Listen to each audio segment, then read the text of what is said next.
discounted by a whopping $14,000. Yeah, 14 grand. And St. Albert Dodge has the best selection in Alberta. Over 90 Ram 1500 sports to choose from with great packages, including the Night Edition and GT models, all $14,000 off the ticket price. Get down there and see how easy it is to do business at St. Albert Dodge. At Fountain Tire, get up to 25% off select tires, up to $125 off a set of 4 select Goodyear tires, and $50 off $150 service until October 18th. Restrictions apply. Book today.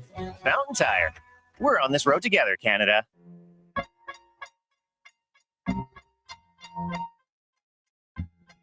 Still Snoop Dogg, D.I. Guess who was The Jason Gregor Show. And they asked him why, and he said, because I was feeling good. Well, that feels good. Look out. This may leave the park. Wow. Ohtani's second of the night, and the Dodgers are feeling great. On Sports 1440. Wow, there's a taken away by Rask. He reverses smartly to Bend. A one-touch pass. Here's a chance moving in. Kulikov scores! Presented by PlayAlberta.ca, Alberta's only regulated online gambling website. The chance. Cooper is in. Cooper to the net. He's stubborn. Star. He's done it again. Dylan Cooper. UT winner in Columbus.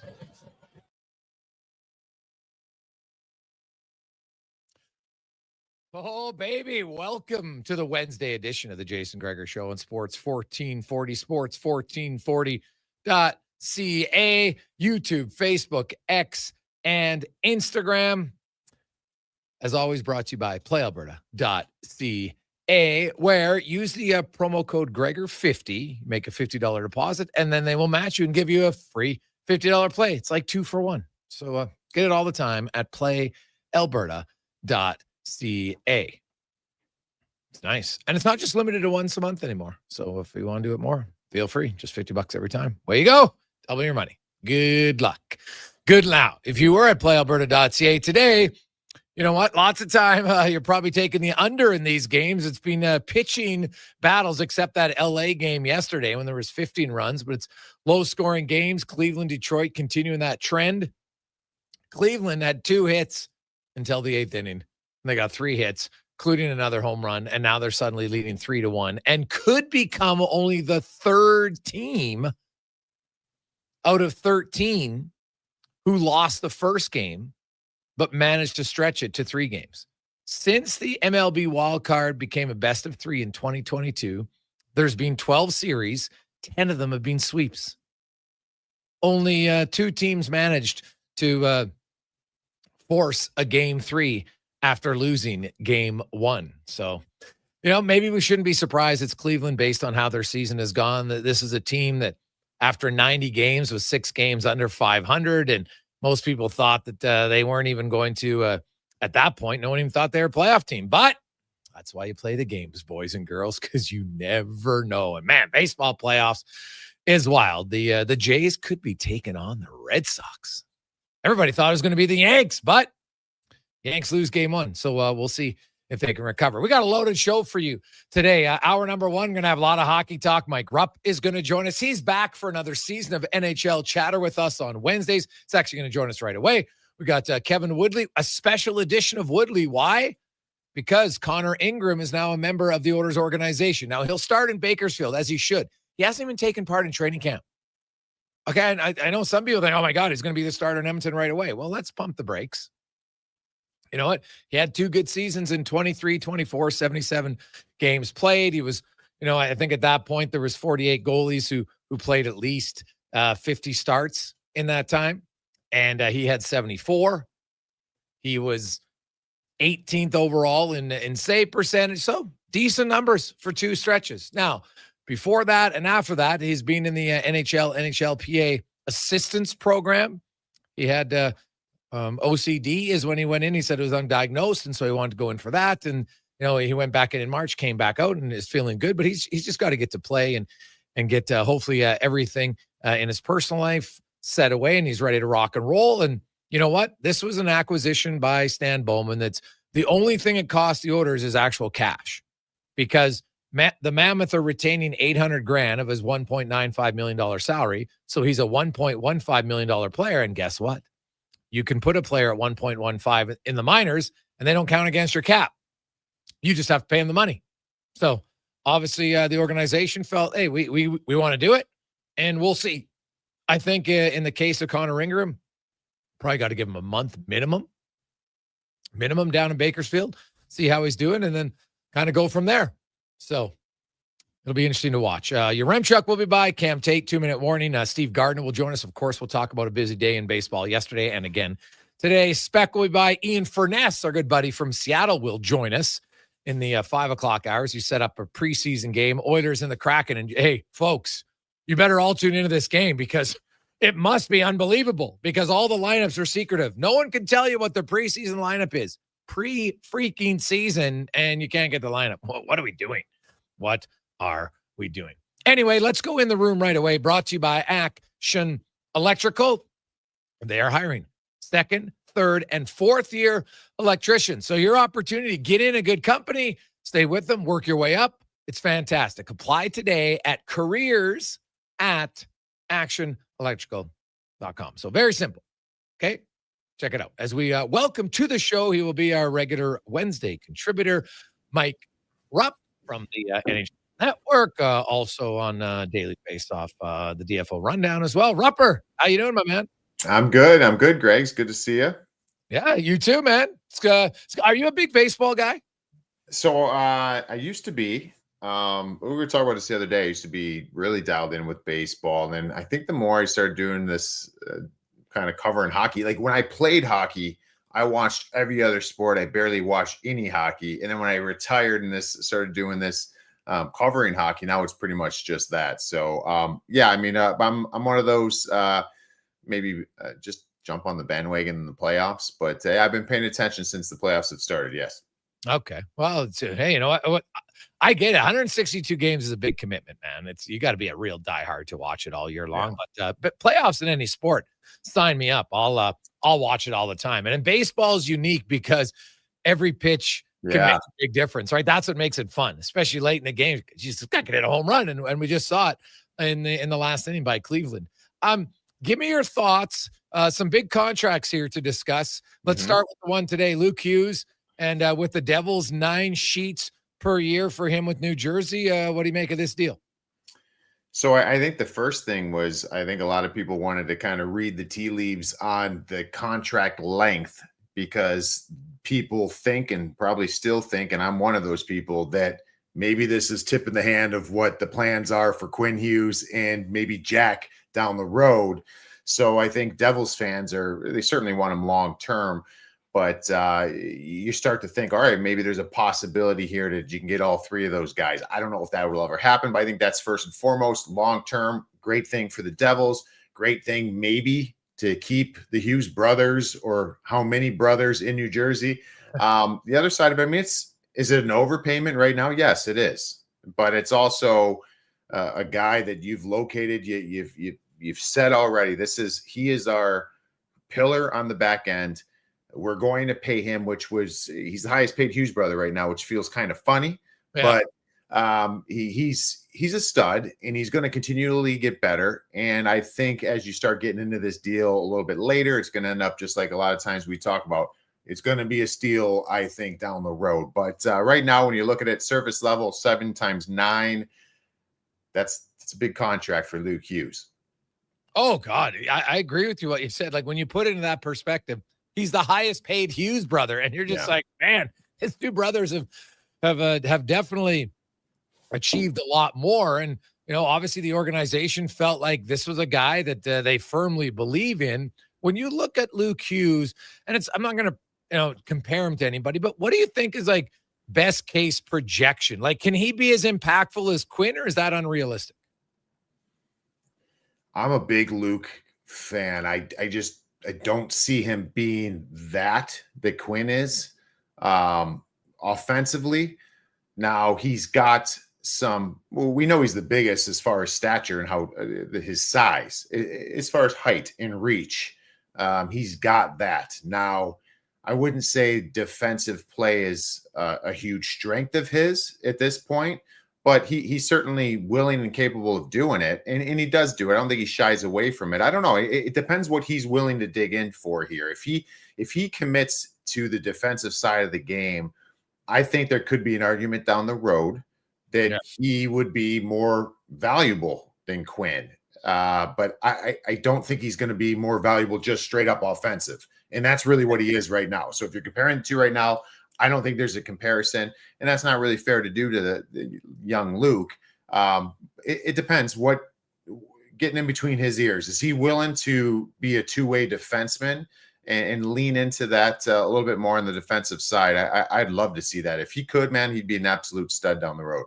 Yeah. Well, if he does that, that would be huge for the Devils. And I agree with you. This is definitely a contract that is an overpayment today, but this is one that in 2 or 3 years, they're going to say, hey, this guy is more than worth the money. And that's obviously what they're banking on. Yeah. And here's the one thing, and I know we're always going to do it because I just did it. We're always going to compare other players, and we're going to use these comps. And the thing that you got to tell yourself, and even the players have to tell themselves, because there's players probably in other teams that are like, oh my gosh, I'm making this. I just signed this long-term extension as a defenseman for, player Y, and this guy's getting this, and I've done more. That's a slippery slope. It's the perfect storm right now. I mean, to have your contract up in the summer, whether you're RFA, whether you're a pending UFA, the upcoming season that we saw with Kirill Kaprizov, this is the biggest the cap has moved in quite some time. Like it's the perfect time. I mean, Jack Hughes might be the most valuable contract in the National Hockey League, because when he signed his extension, which at the time a lot of people probably thought was a lot to give him, it was the cap wasn't raising, it wasn't jumping like it is now, and so I mean, these are all kind of things you got to take with a grain of salt when you're looking at it. It's a little bit of apples and oranges, but man, he got paid well, and it's good to get this type of business done here for the Devils. Mike Rupp joined us. Then you have Kirill the Thrill Kaprizov coming in with, of course, biggest contract, AAV, most dollars, $136 million. It's a huge deal. And, you crunch the numbers percentage-wise of everything. Obviously, he's going from a $9 million player to a $17 million player, and the cap didn't double, so his percentage is going up quite a bit. This is a contract that Minnesota needed to do, I would think, for their organization, because he's obviously the best player. And if you don't have a highly skilled guy, Rupper, it's pretty hard to want to compete for the cup. Now they got to fill out all the other pieces around him, and I think they've got some good ones here. But what do you make of this? Is this a case where he probably gets more because of how he's perceived in that market, right? And just how important he is. And they're like, well, we could let him go, but then we'll spend the next 2 decades trying to find a guy similar. I think that's exactly what it is. And if there is a player in the modern day that can really push that 20% maximum percentage of the cap, it's probably him in this situation. I mean, Connor McDavid certainly could if he wanted to do that. But I think that when you talk about importance to your franchise, I don't think there's a more important player to his team's future, the now, everything you want to, because they don't have a Leon Draisaitl waiting there. They don't have, they're lacking some things as far as star power. I mean, they got a lot of really good players. I like the Minnesota Wild. So if there was a position here where you really had a lot of leverage, I thought it was this situation. Now, did he take advantage of that leverage? Yeah, but probably not to the fullest extent, to be honest. Like, I think, you probably could have. The Minnesota Wild had to get this done. They had to pay him pretty much whatever he wanted. And that's the part I know that a lot of people are doing the same thing. How is he making $3 million more than Leon Draisaitl? He's not the player of Leon Draisaitl. And I would agree with that. But with that being said, the cap over the years, and we always talk about the percentage of the cap. You go back to when like Ovi signed his deal. I think that was in like 2008, the 13-year deal or whatever it was. I think he was at like 16.8% of the cap or whatever it was. The salary cap has grown double since then, but you're still talking about Kirill's at like 16.1%. Connor McDavid's right around that range right now for the Edmonton Oilers. And when he signed his deal, it's not growing at a rate these guys are still in that 15, 16% range, which I think the going rate, as nuts as it sounds, and $136 million or whatever. That's kind of the going rate for franchise players. And that's what the Minnesota Wild got here. Mike Krupp joins us here on Sports 1440, sports1440.ca. It's a Gregor Show presented by PlayAlberta.ca. We're 1 week away, Rupper, from the start of the season. And, the New Jersey Devils just signed Luke Hughes. You look at that Metro division, and you have Washington, you got Carolina. We think Carolina's, I'm not sure they're any real different. They moved a few pieces around, but, they'll probably be a very good team again. What about the Rangers? What about the Devils? What about New York in the trifecta in that area? What do you make of those three teams? So I think that I think overall the East is pretty wide open, especially with probably the Barkov news, the unfortunate news with him going down. I don't know who's going to come out of the East. I think that there's a lot of teams who've got they're throwing their hat in the ring here. And I think the Devils and the Rangers are certainly two of those teams. I do think Carolina's going to be an interesting one because, Greg's, I'm going to say it now. I might be dead wrong, but I feel pretty good about it. I think the Carolina Hurricanes are going to win the President's Trophy. And I agree with everything you just said. I don't know if they got much better. They're a really good team. We've known that over the years. I just think the East is going to be pretty weak. And Carolina is a great regular season team with just banking wins. And the way they play, it's predictable every single night. But when you talk about that Metro division, who's ready to make a move? I think the Rangers are going to be much better. To what degree? I don't know. But I think Carolina is going to be number one in that Metro. And then the next two spots are probably going to be, for me, I think Washington takes a little bit of a step back this year. How much? I don't know. Are they passed by the Rangers? I think so. I think the Rangers Devils are finishing 2-3 somewhere in that division. I think the Caps are going to be battling for like a wild card spot. I think it's going to be a little different spot for them this year than it was last year. But again, there's plenty of opportunity for a lot of teams. What are the Islanders going to look like? I mean, are you going to get some movement here? But the Flyers, it's going to be interesting, but I don't think it's going to be a real strong division. Yeah, I'm with you. I think there's a very good chance that one of those teams, ends up being only three teams in the playoffs. I'm intrigued the most by the Rangers. I do think, Mike Sullivan will come in and he'll add something to that group that I think they need. I think there'll be a little bit more attention to detail. They have to be. And Sully's that's what he's gonna bring. You're bang on there. The JT Miller, having him the full season, I think it's going to help them. They need a little more fierceness as far as leadership, and I think they got that in JT. So I expect them to be very good. I think Igor Shesterkin is going to bounce back. They'll be in the playoffs, I think, this year. What'd you make of the Connor Ingram trade for the Oilers? I like it. I mean, we always hear the cliches or the phrases from GMs that you're always trying to make your team better. We're always on the prowl looking for this. Is it the answer? I don't know. At the time being right now, does it add more depth? Is it intriguing? I heard you before I came on here. He's had some good runs. Like, I don't know what this looks like down the road, but you don't get to have that opportunity to bring a hot goalie along later in the season if you get in injury trouble or you just need a little bit of a spark, unless you have some foresight. So I like the move. I don't know what it means. I don't know if this is the end of the goaltending moves in Edmonton. We'll see how the season goes. But I thought it was a good one. I like the way they did it too. I like the way that you want him and you need him to go to the American Hockey League. He's got to get going there. And for all those circumstances that you mentioned, he hasn't been playing, hasn't had training camp. And by trading, you don't have to keep him on NHL roster. And because we know that last time when I spoke to you, he's on the waiver wire. And so it's a difference in how you obtain that player. So he's got to put the work in. He's got to see where his game's at. But I like this move for Edmonton. Again, I don't know if it's the last one in the goaltending department, but it's a good one. Yeah, it's one that, to me, it's a very low-risk move that gives you an opportunity, because goaltending, Rupper, we could sit here and say, you know what, take out the 5 best goalies and then tell me who you think are going to be the next 5 best. Yeah. And we'd all have different answers, and most of us would all be wrong. Yeah, well, it's true. It's true. It's hard. It's about I'm a firm believer in if you're one of those teams that has one of the top 5, one of the absolute elites, and you're going to pay them $10 million a year, everybody wants that. I don't think that that's the only way you can win. I think we've been proven that over the years.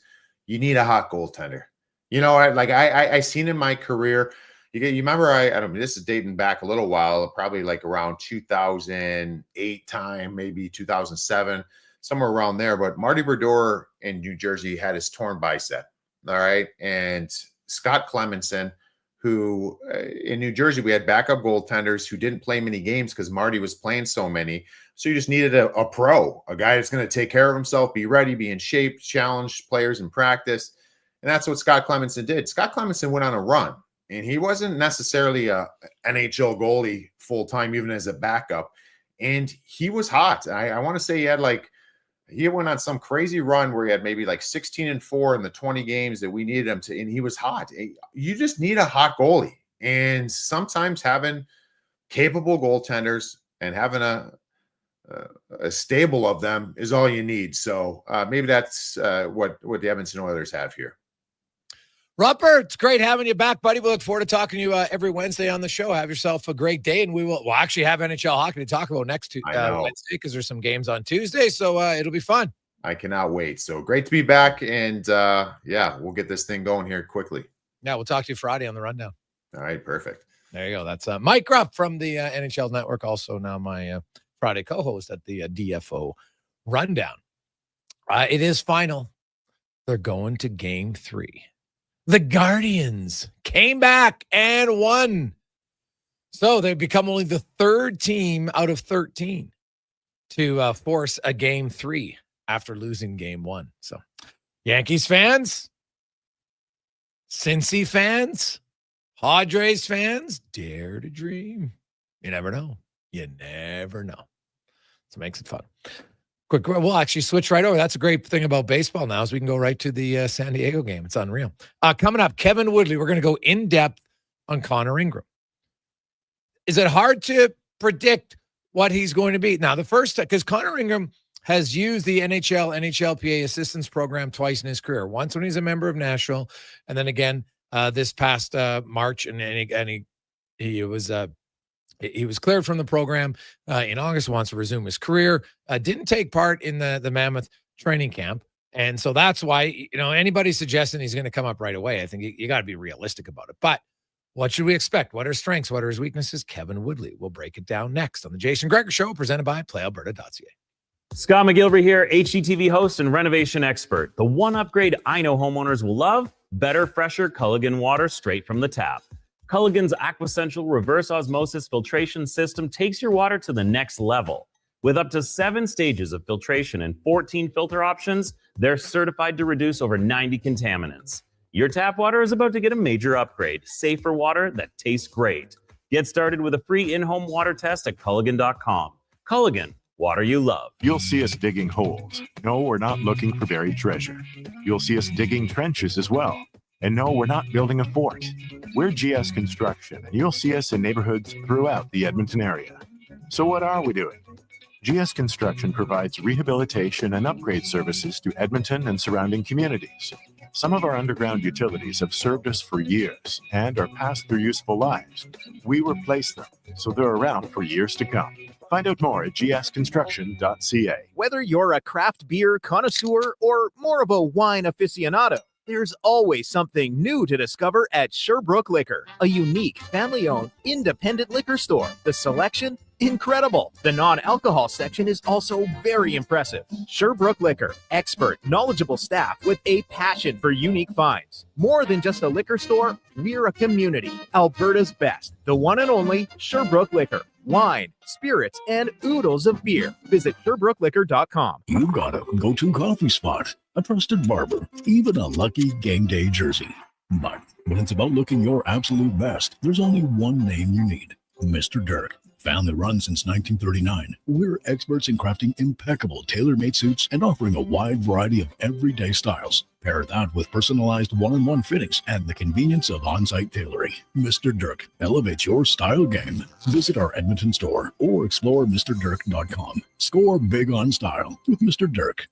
Albertans celebrate a bounty of beautiful places to visit, boundless adventures to take, all in driving distance. And Sherwood Honda has the fuel-efficient vehicle that helps you go even further and appreciate more.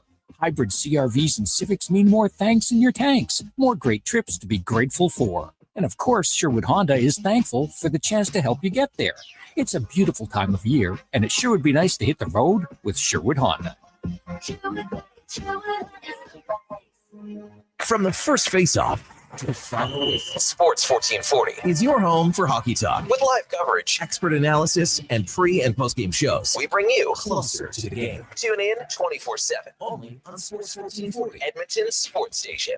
Experience more at the Edmonton Expo Center. Come for Canada's largest trade show, the biggest names in entertainment, exhilarating sporting events, and more. Stay for the experience, but it doesn't end there. Maximize your brand exposure with Edmonton Expo Center's new cutting-edge feature screens, spanning Western Canada's largest venue space. Captivate an annual audience of over 1 million visitors during iconic events like Pro Rodeo, Disney on Ice, Glow, K-Days, and so much more. To learn more, call 780-471-7380 or visit EdmontonExpoCenter.com today. Portions of this hour brought to you by Northwest Crane, available for all your lifting and equipment needs, specializing in selling and servicing cranes. Get lifting at northwestcrane.com.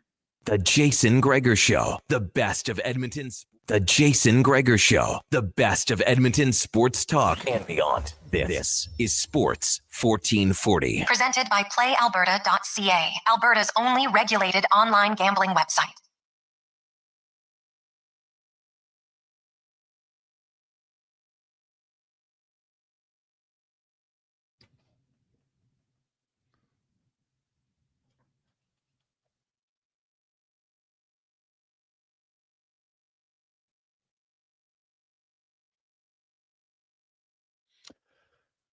Welcome back, Jason Gregor, Connor Halley, Sports 1440, sports1440.ca, YouTube, Facebook, X, and Instagram. Thanks for listening. Thanks for watching. Hope you're having a lovely day. Of course, baseball playoffs continue on, 4 games again today, and we know for sure we will have one tomorrow as Cleveland finds a way to win today, and there'll be a third and deciding game tomorrow between the Guardians and the Tigers. Obviously, start time will depend on if it's the only game of the day. There's 2, 3, maybe 4. There's obviously a chance. It could be all 4. Pretty slim chance, but still, there is a chance. 833-401-1440, 833-401-1440 is where you can text us as we get to our big guest of the day, brought to you by Silent Rides Charter Company, one of Alberta's premier bus charter companies with state-of-the-art motor coaches that will safely take you or your group to your next destination. Whether it's for business, sporting events, fun, they do it all. SilentRide.ca. And we got a special edition today because, of course, the Oilers acquire a goaltender. So if we're going to break down a goalie, no one better to do than on Kevin Woodley from In Goal Magazine and NHL.com to discuss Connor Ingram, who was acquired earlier today by the Edmonton Oilers for future considerations. It's basically they just take him off. Obviously, the Mammoth, want to get him off their books a little bit. And I think this is one where the organization's given him an opportunity for a fresh start. And I can see why Ingram, you know what, he'll come to Edmonton. Everybody knows there's some questions. Some people are louder than others in regards to the goaltending of the Edmonton Oilers. But Ingram will start in Bakersfield. He hasn't had a training camp yet. So, you know, I expect him to be down there probably at least a month to get some action. And then we'll see how it goes as Kevin joins us now. And Kevin, is it hard to know, because he's been in the NHLPA assistance program. He went in once with Nashville, and that was about his OC that he was undiagnosed at the time. And then he came back and played really well for the 2 years. And last season, you know, down here, played 22 games and then went back in the program. I know you're connected to lots of people. What can you tell us about Ingram and why, you know, what, I guess let's say about Ingram. What do you think?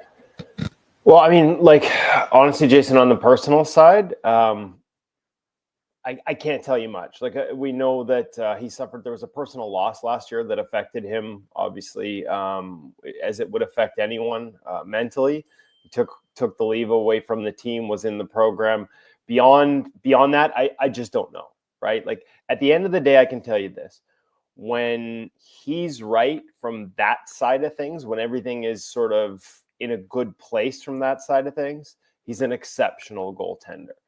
Where he's at right now in terms of that, what last year, where it left him, how much he got on the ice, where his game is at, there's a lot of uncertainty there. I know he was skating in Saskatchewan. That's where he makes his offseason home. And I know he was skating there right up until, I believe this deal came to fruition. So I think that's part of this, right? Like you have to, and I'm assuming the Oilers did this at least in terms of him wanting to be there and wanting this move, because you have to put him in a spot where everything else sort of makes sense to him. And, even from the outside, I've had this asked and wondered about and sort of hinted at by people who are somewhat close to it last year, like that as much as the personal side was a big part of his numbers kind of falling off a cliff last year before he took the leave in Utah, there's some that believe the move was too, like as comfortable and as settled as he was in Arizona. That was a tough move, maybe tougher for him than it might be for some other people. And that's, that was sort of one of the few guys that, you look at, everybody was happy with everything that was going on in Arizona. Everybody was happy to go to Utah, right? But changing the personal situation, your living situation, all the things that you've gotten comfortable with, is there a bigger effect there? I can't speak to that. I know other people have hinted at it.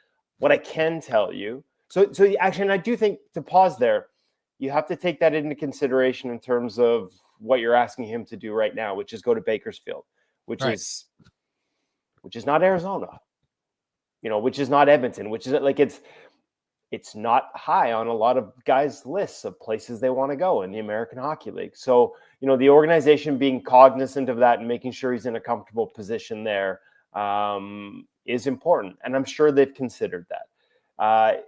Then beyond that, and the second part of the American Hockey League, like, I guess at the end of the day, I'll rewind this. I wish this had happened a couple of weeks ago. I would have loved to have seen him get this opportunity right out of the gate in Edmonton and a chance to get settled and take care of all those things and get into NHL preseason games. Obviously, it can't happen now. And my understanding is that Utah was looking for a bigger, like forget eating salary. They were hoping to get a return at some point. And so as that price is backed off and their willingness to retain salary, this became a viable option for the Oilers.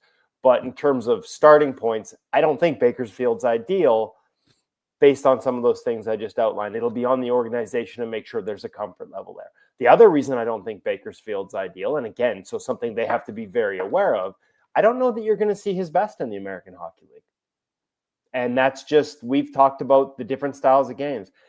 This guy at his best has had higher levels of success than anybody else in the organization at the NHL level. His highs have been higher than even Skinner's best year. Not by a ton, but they have been. It's a lot of read-based, like a lot of his strengths are in an ability to process and read the game. And it's harder to do that in the American Hockey League because it's a game of mistakes, especially early in the season when you've got a lot of roster turnover and a lot of systems that are unsettled. So if it doesn't go well statistically down there, don't panic early on. It's easy. I'm sure the organization's aware of that.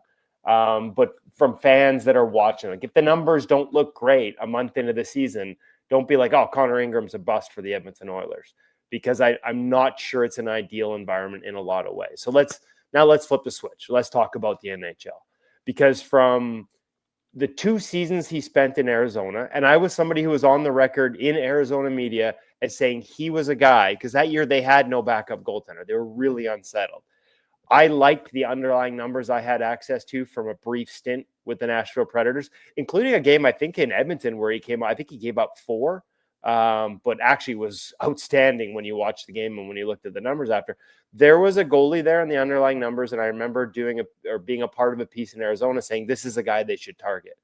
And for the following 2 seasons, Jason, he gave them exceptional goaltending. Took him about a half a year to get comfortable in Arizona. And a large part of that is he wasn't playing as much. And that was new to him. He'd played a lot in the American Hockey League up to that point, and he had to work with Corey Schwab. He talked to me about this to sort of adjust his mindset and the way he approached certain things in the backup role to get comfortable. Once he felt comfortable there, which was about halfway through that 23-24 season, from January 1st, 23 to the end of the 23-24 season, despite a little bit of a slide at the end of that year that might be related to the team falling off and being out of the playoffs. We see that with a lot of guys. Joey Decord in Seattle, each of the past 2 seasons, numbers have fallen off in the past couple of months. But for a year and a half, his adjusted numbers were top 10 in the National Hockey League. They were 9th, his adjusted save percentage, from January 1st, 2023 to the end of the 23-24 season. That's not a tiny sample. It's not huge, but it's not tiny. So if you're willing to discount last year as being a function of environment, and I don't mean defensive environment, I mean just everything going on in his world around him. Okay. And look at that year and a half, even over the 2 seasons when you account for the slow start after getting claimed by Arizona, which is kind of a similar situation to this, right? New team at the end of training camp. The numbers are better than Stuart Skinner has produced in his best seasons. And so the upside is there.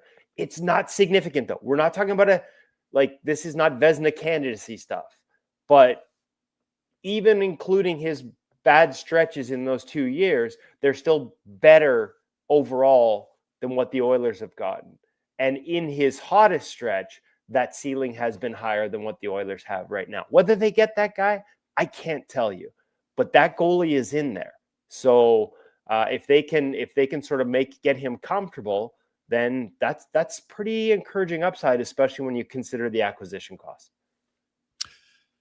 Kevin Woodley joined us. So I know you talked a lot about, goalies, certain styles that they play fit with better teams, right? Well, not better teams, but fit better with certain teams, depending on it, right? Like if you have a goalie who's great off the rush and you give a lot of good rush chances, well, that's good. If you have a goalie who's terrible off the rush and you give up a lot of rush chances, it's not going to be a good fit. When you look at him stylistically and what the numbers show you, is he a good fit for Edmonton? Oh, that's a really good question. I didn't get that far into the weeds on everything. The one thing that's been a bugaboo for him statistically has been east-west. So slot line plays across the middle of the ice. Like everything else across all his seasons in the NHL are like way above expected. So there's not a team in the NHL that he doesn't check the boxes for on those regard, in that regard. A little bit on the clear-sided shots from the outside, just slightly below expected. So, those are not great goals, but not horrific, just a hair below expected. It's the east-west plays that have really hurt him statistically, which tells you how good everything else has been, like broken plays, rebounds, breakaways, deflections, slot area shots, screens, one-timers, all really good. But slot line plays across the middle of the ice, and that's something that I think the Oilers have done a better job in the past few years. We've talked about how good they are defensively. I'm not giving those up as often, but something to keep an eye on if they were to get back to, being closer to the bottom half of the league in that regard, because it does jump off the page as one significant statistical weakness. Now, interestingly enough, I don't think he plays a very aggressive style. Like he plays a little more conservative depth. So that may be a function of that being exposed a little bit, right? Like even though a conservative depth will allow you to get across on those slot line plays, maybe he's not getting there positionally in a spot where he's taking up as much in that. Or maybe he's getting caught at times too aggressive. I'd have to really go through all the film work to match that to the numbers. But that's one where, like if that's just the one thing, it's an area where a lot of guys get beat. And it's like I said, it's not one of 3 or 4 things. It's kind of the only thing that is underwater for him over those 3 seasons in the NHL. I do want to ask you this one, Kev, because like what you said earlier, a lot of people tell me sometimes playing in the American League at certain positions is harder because guys aren't in position as often. So I'm guessing maybe for a goalie, that's the case. So are there numbers, are there things you look at to say, okay, this is a guy I see in the American League, and I think these numbers will translate to being maybe not like as dominant, right? We see a lot of guys who are 929, 930 in the American League, and they're not that in the NHL, but they're solid goalies. Are there certain things and parameters you need to see at the American League to make you believe that it can become, a regular occurrence in the NHL? Yeah, honestly, not going to blow smoke, Jason. You know, I don't like to talk about things that where I don't have an answer. I don't have the numbers that I'd like to see. Like Clear Sight doesn't operate in the American Hockey League, and that's sort of a gap that prohibits me from sort of viewing these guys in the same light I'm able to view them in the NHL. For me, with Ingram, it was what he did in small samples in the NHL where I did have those numbers.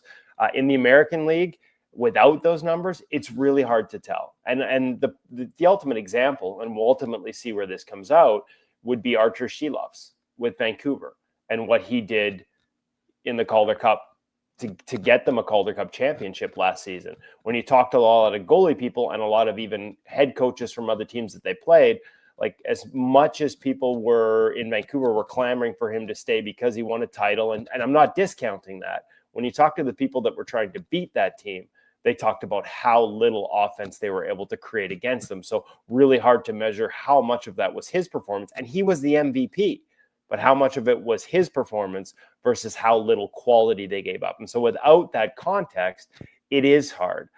That's where I normally lean on the guys that are coaching them. Honest conversations, off the record about strengths and weaknesses and where they see the upside. But it's less me having access to numbers that point in that direction. For me with Ingram, it was talking to some people around him about some of the circumstances early in his career, knowing some people from his WHL career in Kamloops where he was exceptional, and then sort of mainly having the numbers from a small sample in the NHL that indicated, even or on top of good American Hockey League numbers, those stood out as indicators that he could hang at the top level in top level of hockey. One last one for you, Kev, because Edmonton's playing Seattle tonight, and they still have Decor. They got Grubauer, and they got Matt Murray. And there's been all sorts of, wondering what are they going to do there. Grubauer, I know you've talked about it. You think he's due for a bounce, but do you think they carry 3 goalies in Seattle, or do you think or they send Murray down? I don't know, but it sure sounds like they're considering it, right? Like they're. And we talked about this on Monday because I had them as a tandem that, potential to be a lot better than the numbers said they were last year because of Grubauer's second half bounce back. And if that continues, and yet everything you hear out of there is open like it almost feels like they're hesitant to give him the backup job.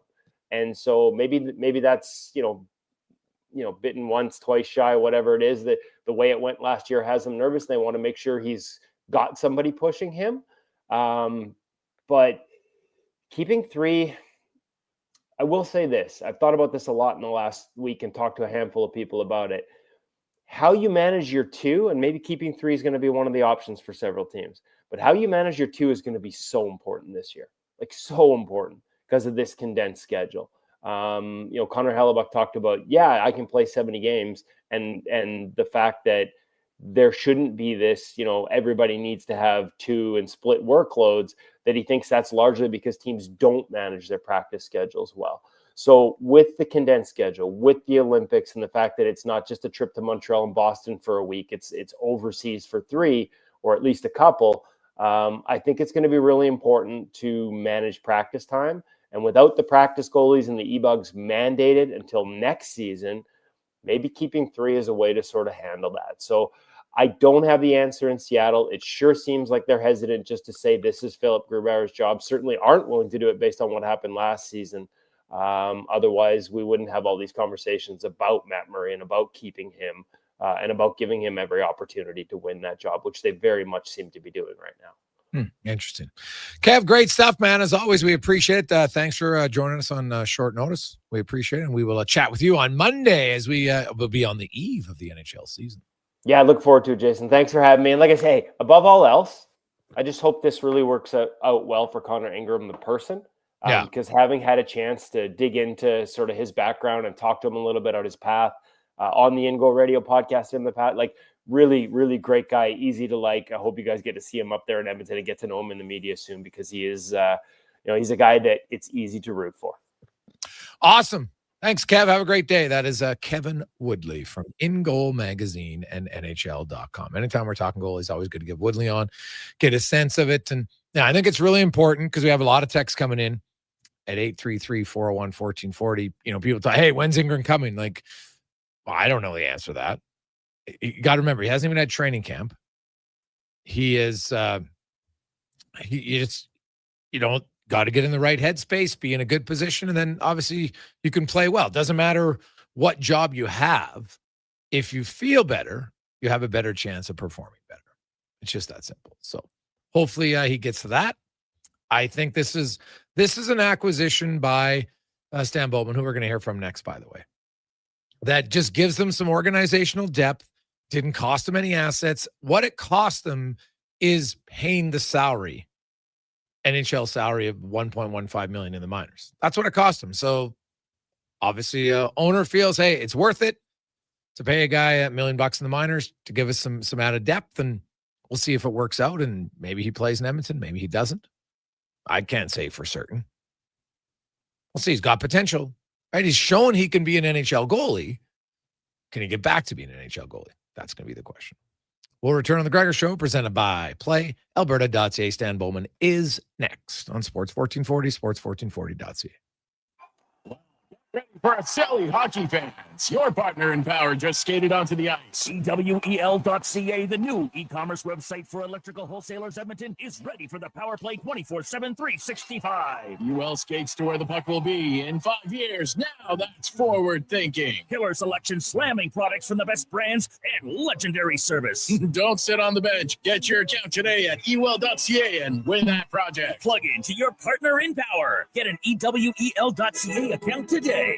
Looking for an all-season vehicle with room for the hockey gear, comfort for the daily commute, and rugged capability for your weekend adventures? That's the all-new 2025 Jeep Compass, and you'll find it during the biggest sale of the year this month at St. Albert Dodge. Now, what can I say? It's a Jeep, it's a 4x4, and it's loaded with standard features like an 8.4-inch touch screen, keyless entry, and heated front seats, all starting from just $34,900. Head up the trail and see how easy it is to do business at St. Albert Dodge. Mr. Rooter meets a ghost. One plunge, 2, and 3. A toilet clogged with a ghost? Man, I love plumbing. You're free now. I will never find peace. The clog is fixed, yes, but I have never trusted the sump pump. No problemo. I can fix that. Now go to the light, you little scamp. Thank you, Mr. Rooter.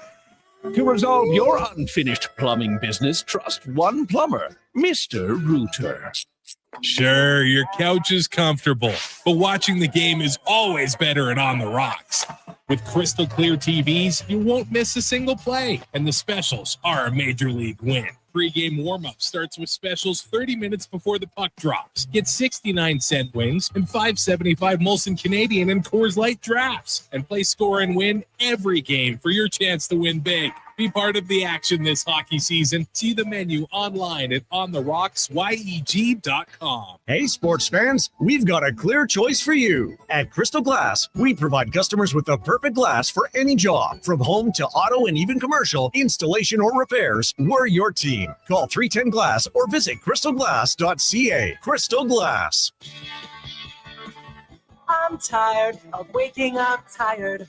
Waking up tired. Yeah, waking up tired.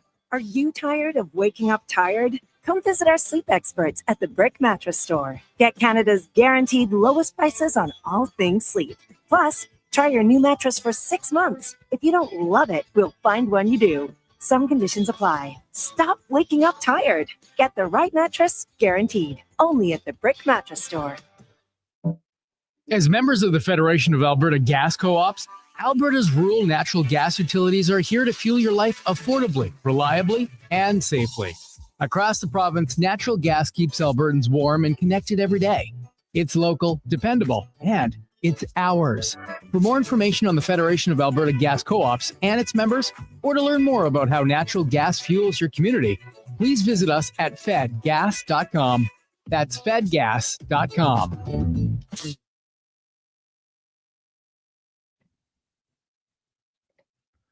Portions of this hour brought to you by Sherbrooke Liquor, the best place for wine, cocktails, and beers from all over the world. Also, a variety of excellent non-alcoholic options. See more at SherbrookeLiquor.com.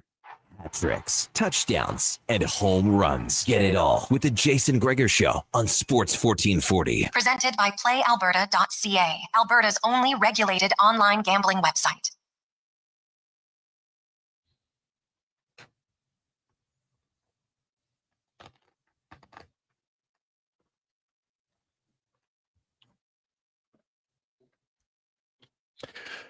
249. Welcome back. Oh, geez. Are we going to go back to back with teams who, in the first 3 years it happened, only 2 teams who lost game 1 were able to extend it to 3 games? And could have 2 today.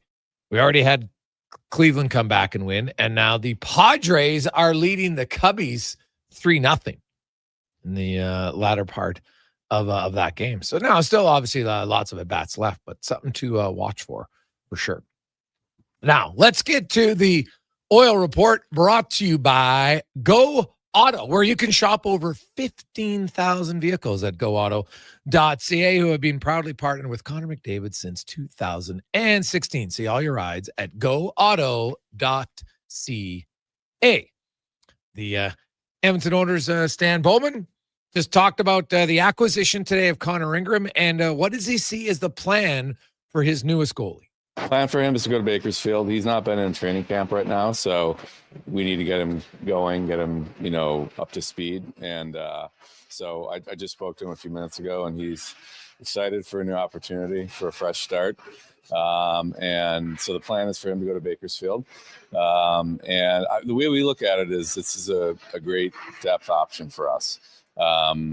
And I think whether it's injuries or whether it's, the play of our team, it's nice to know that we have someone in our organization that's have some recent success in the NHL.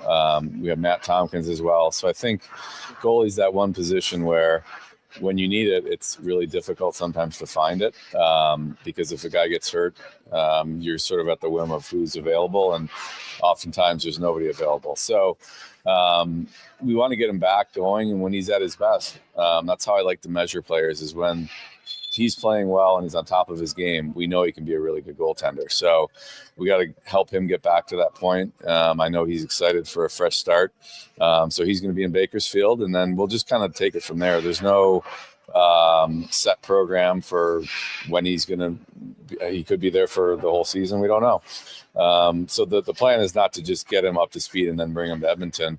We want to, have it as a good depth opportunity for us. And, the play of our goalies and the play of our team, as well as his play, will dictate where it goes. Is he set now on the goalies with this addition, or is he still looking? Well, I mean, goalies are no different than anyone else. If there's a way to upgrade your team and have a surefire improvement on your roster, we'd have to look at that. But the reality of it is that those situations are very rare, not just for goalies, but for, established players that are going to come in and clearly be better than who you have. That's not that common for it to happen. So I would say if that situation presented itself, 2 months from now, or I wouldn't rule it out, but I think we're in a much better position today than we were yesterday relative to our goaltending depth. Connor's still a young guy. Like, he's got the road ahead of him, is the last year of his contract. So he's eager to prove that he can be that guy and be part of an NHL tandem. So I think we're going to get to know him and help him get his game to the best it can be. And then we'll see where it goes. Which makes sense. You can't just say, oh, we got Connor Ingram, so now we're done. We're not going to look at any other goalie, of course, because you never know. As a GM, part of your job is to always try to find out who's available on other teams. And the thing is, somebody might not be available today on October 1st. They might not be available on November 1st or December 1st, January 1st, February 1st. All of a sudden, March 1st, they're available. Changes all the time. So I think the Oilers, this is a move that just gives them a little bit more depth and likely means both of the. Now I'll be interested to, is Matt Tompkins going to split it with them? Do they want one of their younger goalies getting some time in the American League this year? Both the goalies, because now you got 7 goalies in the organization. So that's a little bit of a challenge. Now, Unger is getting close. He hasn't had training camp or anything, so he'll need some time, right? Probably start in the ECHL. But with 7 goalies, somebody's going to have 3 goalies at some point. So, and ideally, it's not going to be in Edmonton. The 3 goalie situation is never great, I think, for anyone, unless one of the goalies is just an extra goalie for practice, which is, I think, comes in next season, if I'm not mistaken, right? The, call him the E-Bug goalie, but that's essentially what it is. Was asked about his thoughts on does the Dustin Wolf contract, and then you look at Anthony Stolar's contract. How does that work on deal for Skinner? There's a lot of factors in those deals that, I mean, everything is relevant to a degree, but also there are differences. So when you get down to it, you get into the negotiations with an agent, then those factors are all at play. But I wouldn't say it's like a one-for-one comparison. No, not at all. Everything is different. Is he at the point now we're a week away? Is he expecting to start the season without a Connor McDavid extension? No, I don't have expectations either way on that. I think we're continuing to talk to Judd regularly. I talk to him almost every day, and had good chats with Connor all along the way too. So I guess I don't like to make predictions. We'll see where it goes. At this point, like honestly, I'm sure I'm like many of you, and I talk to people that are close to the situation. Obviously, I don't work for the team, and nobody really knows. Stan's been, I think, pretty open about the fact that he's having conversations with just Judd Moldover on a regular basis. But like the agent can't force the hand. This is all Connor McDavid. He's steering this boat. Make no mistake. I know his agent has a role, of course, but I would say he's more of a Robin and McDavid's Batman in this situation. Part of it, yes, just not the main lead. Is all it is. And when is McDavid going to change his, or not change his mind, make up his mind? I don't know. I kind of feel that if he doesn't get it done before next Wednesday, I don't think it happens then after that until like January. I think he's kind of like, well, whatever. So it doesn't seem to impact him that much. Obviously, and people always ask, well, what could the Oilers do? Well, the Oilers, you can't really do much. His teammates could do something. You get off to a good start. It's probably just like, hey, man, it just increases, I think, the odds that the player doesn't want to leave. And I don't think that there needs to be a lot of convincing on that internally from his teammates. I think he really wants to win with them. There's no question. And we'll see how it plays out. I do understand that if all of a sudden we're in November and then December, now it's January, other fans will get a little bit nervous. And I can understand that. I totally get it. And what makes it frustrating, I would think, for fans is that you have absolutely zero control over it. Nothing you can do, nothing you can say, nothing you can write, nothing you can list off, nothing you could post on one of their socials. Oh my God, we love you. Please stay. Nothing you do will impact his decision. It's all going to come on his own. And that's what makes it tough. Bowman did kind of go into just like the ongoing negotiations between him and McDavid's camp. Very positive conversations. All of them have been. So, I don't really I can't add perspective from like what's on their side. I can just say, we're ready and excited to have Connor here, and he looks excellent. I think he looked in rare form the other night, which is good to see. Him and Leon finding some chemistry with Freddie, like that was nice to see. So nothing's changed from that perspective. There you go. A few more thoughts from him. What does he feel now? Is there anything, because he was on a team that's won a cup, what does he feel his team needs to get over the hump and win the championship? I mean, each year is different, so I don't know if you want to look. I always try to caution people not to look back at what went wrong or why didn't you win 2 years ago or last year. I mean, this year it's a different team. We got a different look here. We got some younger faces. I think that's probably the one thing I would point to. I'm excited about this year's group. We've got a number of younger players who are going to show some improvement over the season. So however they look in October and November is going to be different than how they look in April. And the whole goal for our team is not just those players, but our team in general. We want the team to take steps as the year goes on. And part of that can be adding new players. That's traditionally how it's gone. Like you're better. Like last year, we were better because we had Klingberg and Wallman and Frederick. They weren't here in the beginning of the year. But I think if that's the only way your team improves, it's a little bit limiting. We like to have some internal growth. So players, even a guy like Podkolzin's only 24. So I think he's going to be a guy who's a better version of himself in the spring than he is now. And I think we saw his game. You look at where he started last year. He's on the fourth line and kind of finding his way into the lineup to where the playoffs come, and he's a really important player. I think he can take an even bigger step this year, and we want him to, and we need him to. And then you add some of the younger guys that haven't even played yet. And even Noah Phillips, not young, but he doesn't have a lot of NHL experience. And I think a guy like that can improve over the season, as well as Savoy and Howard. And there's other guys, too, that we've seen have shown well in training camp. So I think that's the difference probably this year to previous years is we're going to have, obviously, hope to add players, too, as the year goes on. We just added Connor Ingram today. So it's about where our team is. Like what we're focused on now is starting the year strong. But when you look at the big picture of the whole season, we want to see our team to be able to take steps internally. That's, I think, where your team can really maybe have a different look. We didn't have much of that the last couple of years where we had players grow huge leaps and bounds over the year. I hope to see that this year.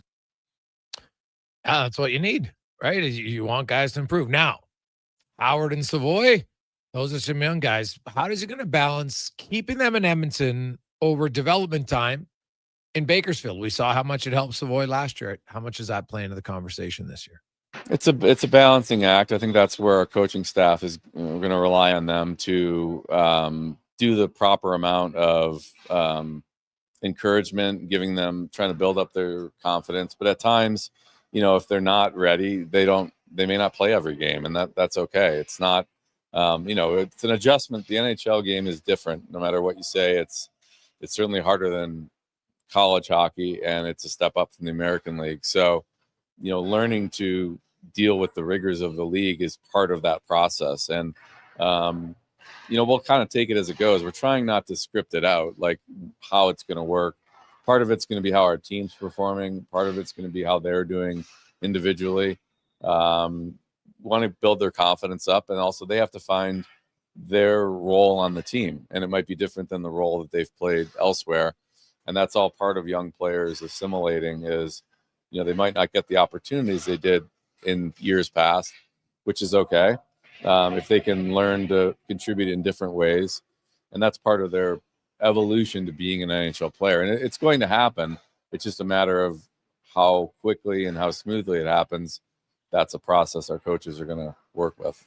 So there you have it. The other news, of course, Chris Knobloch's contract. You mentioned they're getting closer. He doesn't think there's going to be any big thing. I wouldn't be stunned if Knobloch has a contract announced before the start of the regular season. We know that they're negotiating with Jake Wallman at this time. It's more about term. It seems like they're close to. I've always said 6-7 years. I think I know that he's still technically could get an 8-year deal at this point. We'll see if they do it. It probably comes down to AAV and what's right for both sides. It's always a battle, man. Of course, the player side's like, hey, I should get $8 million. And the team's like, maybe 6.5. What do you think? It's just still ridiculous amounts, but we'll see. Let's get to the con man and a sports 1440 update brought to you by Legacy Heating and Cooling, where the rates never change. No overtime charges. That's how you build a legacy at legacyheating.ca. This is a sports 1440 update.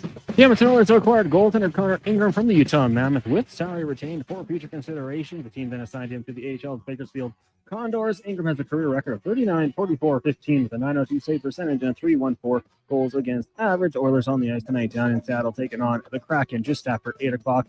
Also the Sharks, Ducks, Flames, Canucks, Avs in Vegas, and the Sabres taking on the Penguins. The New Jersey Devils and restricted free agent defenseman Luke Hughes agreeing to terms 7 years, $63 million. Hughes scored 7 goals and had 44 points in 71 games last season. And the Colorado Avalanche confirming that Eric Johnson has retired after 17 NHL seasons. Major League Baseball playoff action right now, midway through the 6th. Padres lead the Cubbies 3-0. Cubs up in that series 1-0. Earlier today, Guardians defeated the Tigers 6-1 to force a Game 3 that goes tomorrow morning, 11 a.m. And later on this afternoon, you got Yankees and Red Sox, also Dodgers and Reds. Red Sox and Dodgers both lead their series 1-0 from the NFL. News for the 49ers continuing as Brock Purdy will not play tomorrow night against the Rams with a toe injury. Coming up in hour 2 of the Jason Gregor Show, we'll be joined by Tyler Yaremchuk of Oilers Nation and hear another edition of Cam Tate's 2-Minute Warning. I'm Connor Halley. This has been a Sports 1440 update. This is Sports 1440, A Stingray radio station. broadcasting on Treaty 6 territory. Download the free iHeartRadio app and listen to CKJR wherever you go. Listen up, because you're not going to want to miss this. Right now is your chance to get in on Play Alberta's biggest offer ever. For a limited time only, new players can get up to a $1,000 casino bonus when they sign up. There's never been a better time to join the fun. Visit playalberta.ca today to get started with casino, sports, and lottery all in one app. Must be 18 plus to play. Remember, if you gamble, use your game sense. I'm Colin Livingston, president of Cantor, proudly delivering world-class hydraulic torque wrenches in Canada since 2016. I'm thrilled to announce our in-house production of tool components and accessories for faster turnarounds and enhanced versatility. The future is here at Cantor.com. Got a car you're ready to part with? Find out what it's worth. Fast, easy, and totally free at Go Auto. We're talking top dollar trade-ins, whether it's a little worn or still rocking that new car smell. Just a few clicks, and boom, you've got your value. Text value to 780-777-7777 to start. That's value to 780. Find just what it's worth. Oh, baby. Welcome to the Wednesday edition of the Jason Gregor Show on Sports 1440 Sports. The new charcoal menu at Booster Juice. Charcoal menu? Introducing the Eclipse Smoothie, Blackout Booster Mixer, and Midnight Booster Ball. Where's that voice coming from? Dark and Connor delicious, Halley, made with Sports activated charcoal. Can we please turn the lights back on? Sorry, I'm just excited Back. about the new charcoal menu. Oh, jeez. Wow, that is good. Right? Available now only at Booster Juice. At Fountain Tire, get up to 25% off select tires, up to $125 off a set of 4 select Goodyear tires, and $50 off $150 service until October 18th. Restrictions apply. Book today. Fountain Tire. We're on this road together, Canada. At Leading Edge Physiotherapy, we believe that life shouldn't hurt. Now, that doesn't mean that we don't know that sometimes it really hurts. I mean, we've seen people at their worst moments in life, when they feel they have nowhere to turn, or at a time when they felt like their problem just wouldn't ever go away. We've also seen people who thought to themselves, it'll just go away on its own, or this is no big deal. I don't want to bother anyone about this. Don't know where to turn to, or think it's no big deal? Either way, we have the technology, techniques, and skills to help you get back to it, whatever your it may be. Life shouldn't hurt. LeadingEdgePhysio.com. Farm, ranch, acreage, or lake lot. They're here to help at Bashaw Concrete Products. Family owned and operated for 60 years. They continue to provide the best products and service, period. Call now for your free quote on the highest quality ready mix and gravel, a new septic tank, or an outhouse pad and tank, plus precast cattle water pads, garage sumps, and more. Call 780-372-3854 for prompt delivery. Bashaw Concrete Products, 780-372-3854. BashawConcrete.com.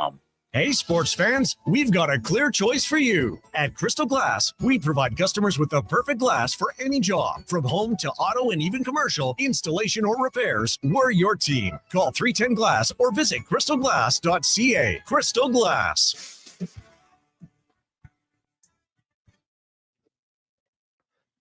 Portions of this hour brought to you by Crystal Glass, your clear choice for residential windows, locally manufactured and installed. Crystal Glass provides a beautiful product and incredible customer services for all of your residential needs. Call 310 Glass or visit crystalglass.ca for a quote. The Jason Gregor Show, the best of Edmonton sports talk and beyond. This is Sports 1440. Presented by PlayAlberta.ca, Alberta's only regulated online gambling website.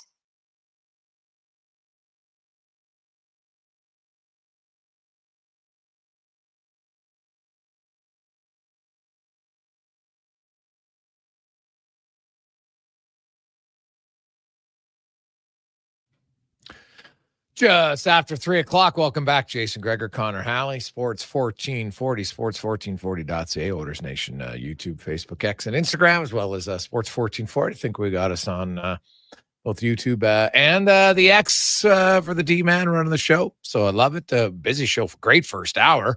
Lots of hockey talk. We got some some baseball talk as well. We'll get to all of that and more. 833-401-1440, 833-401-1440. You can text us in our inbox. It is the Gregor Show, as always, presented by PlayAlberta.ca. Hey guys, do you happen to know how many of those teams that were 10-2 were home or away? I'd have to go through it. I do know that one of them was the 2022 Blue Jays. Remember that? They were at home against Seattle, lost both games. Remember that? That was the second game, was that crazy 10-9 game. Oh, that was a rare offensive explosion in the playoffs. You just don't see it that much, right? Cleveland was the home team that year. Philly was a road team. The Padres were a road team. So road teams were 3-1 in 2022. I'd have to go. Then it would have to kind of go year by year. So I don't think we can just, the first year anyway, wasn't just the home teams that were doing it. It's hard. Like, you lose game one and now you're instantly in a must-win situation. And I get it. It's tough. And like, these teams are close. Like, the games are all close. If you look at those second games, that year, Toronto loses the second game by 1. The Guardians by 1-0. Phillies win 2-0. So, and the now actually the Padres Mets, that was one of the few that actually went to 3, because the Mets lost game 1, won game 2, but then the Padres came back and won game 3. So it was actually road teams were 2-1 in 2022. Try to get the exact stuff after, but when they were we're talking about just those first 10, the teams who won 10 times after winning game 1. Hey, Greg, here's a twist. What if Knobloch says, I'm not signing until I find out how long McDavid's going to be here? Just thinking, how'd that look? West End Juan. Well, Juan, I can tell you there's zero chance of that happening. Absolutely zero. Because Chris Knobloch, NHL player free agents, a little bit different than coach free agents. Some can get a job, but not all, right? So, no, I think Chris Knobloch is he's worried about himself. He doesn't think, I'm not going to sign because Connor McDavid isn't here. No, I think he wants to coach in Edmonton, and they've had a lot of success. He's had unreal success. Like, we're talking some of the best early success in coaching history in the NHL. So, no, I don't see him going anywhere. Hey, Gregor, I understand McDavid's decision depends on how the Oilers are going to look 2, 3, 4 years from now. I have no idea how anyone will know that 3 or 4 months now, how the team will look. All I know is the longer players hold out in their final year, the chance of them signing is on the lower end. Doug. Like, for star players, like John Tavares left, Pietrangelo wanted to sign, and St. Louis kind of gave him the runaround. And then at the last second, St. Louis was like, okay, we'll come back. And he was like, no, I'm out. So I just, when I look at, I'm not talking like mid-tier guys, bottom-end guys who are like, I'm going to free agency because I had a great year and, I'm going to cash in big because this is my only chance to cash in. And I totally understand it. So I don't put much stock into if it's November 1st, December 1st, January 1st, that lowers his chances of signing. All it does is it means you're closer to him having the opportunity to look anywhere else. But it doesn't, as I've said many times, how's Connor McDavid? No one can tell you how good or bad a team is. Now, you can make an educated guess, right? You can compile as much information as possible. And I think that's what he's doing, right? Like, if I'm Connor McDavid, my questions aren't so much about what is the organization going to look like on the ice in 3 years. It's more so, what is the organization doing to give us the best chance to do look good on the ice? Are you spending the amount of money on scouts, on nutritionalists, all that stuff that gives you the best chance? Because make no mistake, I think people would be surprised at how organizations, what they deem valuable and important. Everybody's different. Some guys will be like, yeah, we'll get the scouts, but this is what we're going to pay our scouts. And if they're willing to work for us, great. And if they go somewhere else, oh well. But you can lose some of the best in that situation. So I think those are probably the bigger questions I would have if I was Connor McDavid. Because no one can guarantee you that guys are going to stay healthy. Now, you can look at, all the studies that they do on sleeping and all those sorts of things. But I think it probably comes down to a lot of the small things that organizations do it. Are you, what are you doing to improve your chances of making better draft picks in the 3rd, 4th, 5th, 6th round? Right now, those players aren't going to help Connor. And Connor might say, I don't really care about their draft picks over the next 3 years because by the time any of them play here, that's 5 or 6 years down the road. Let's be real. Right? The Oilers, unless they fall off a cliff, aren't picking in the top 5 or 10 anytime soon. Now, you can still get a good player late in the first, no question.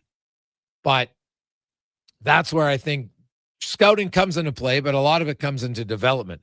How are you developing players? What's your development system look like?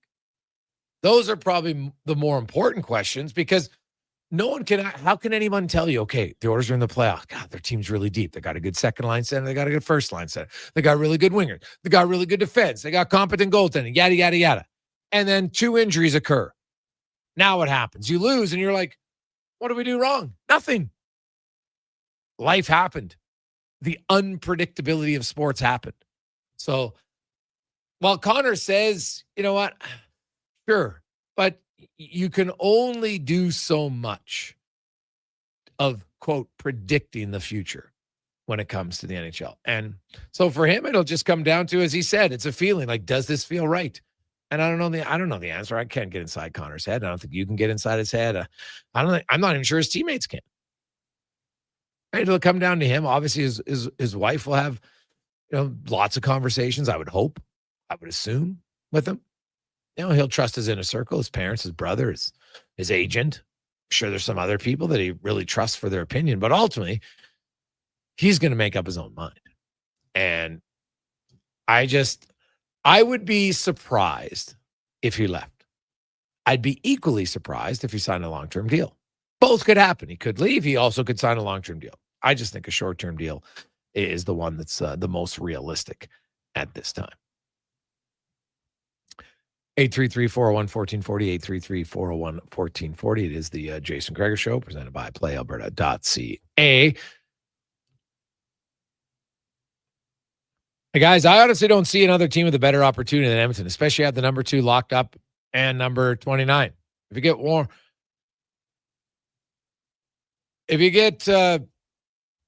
now it says if you get warm and locked up and you have Nurse, you're golden. Well, I'm not sure who warm is, Ontario, but I look at the orders. They don't really have.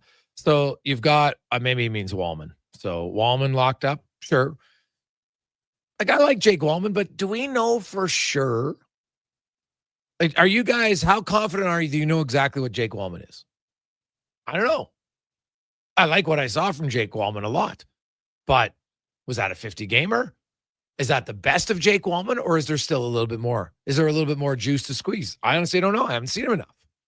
I think he's definitely a top 4 NHL defenseman. Do I think he's a lock, stone cold top 2 defenseman? I'd need to see more. There's definitely potential there. And like if Ekholm comes down, could he go up in your top pair with Bouchard? I think so. He obviously can play both sides. That helps.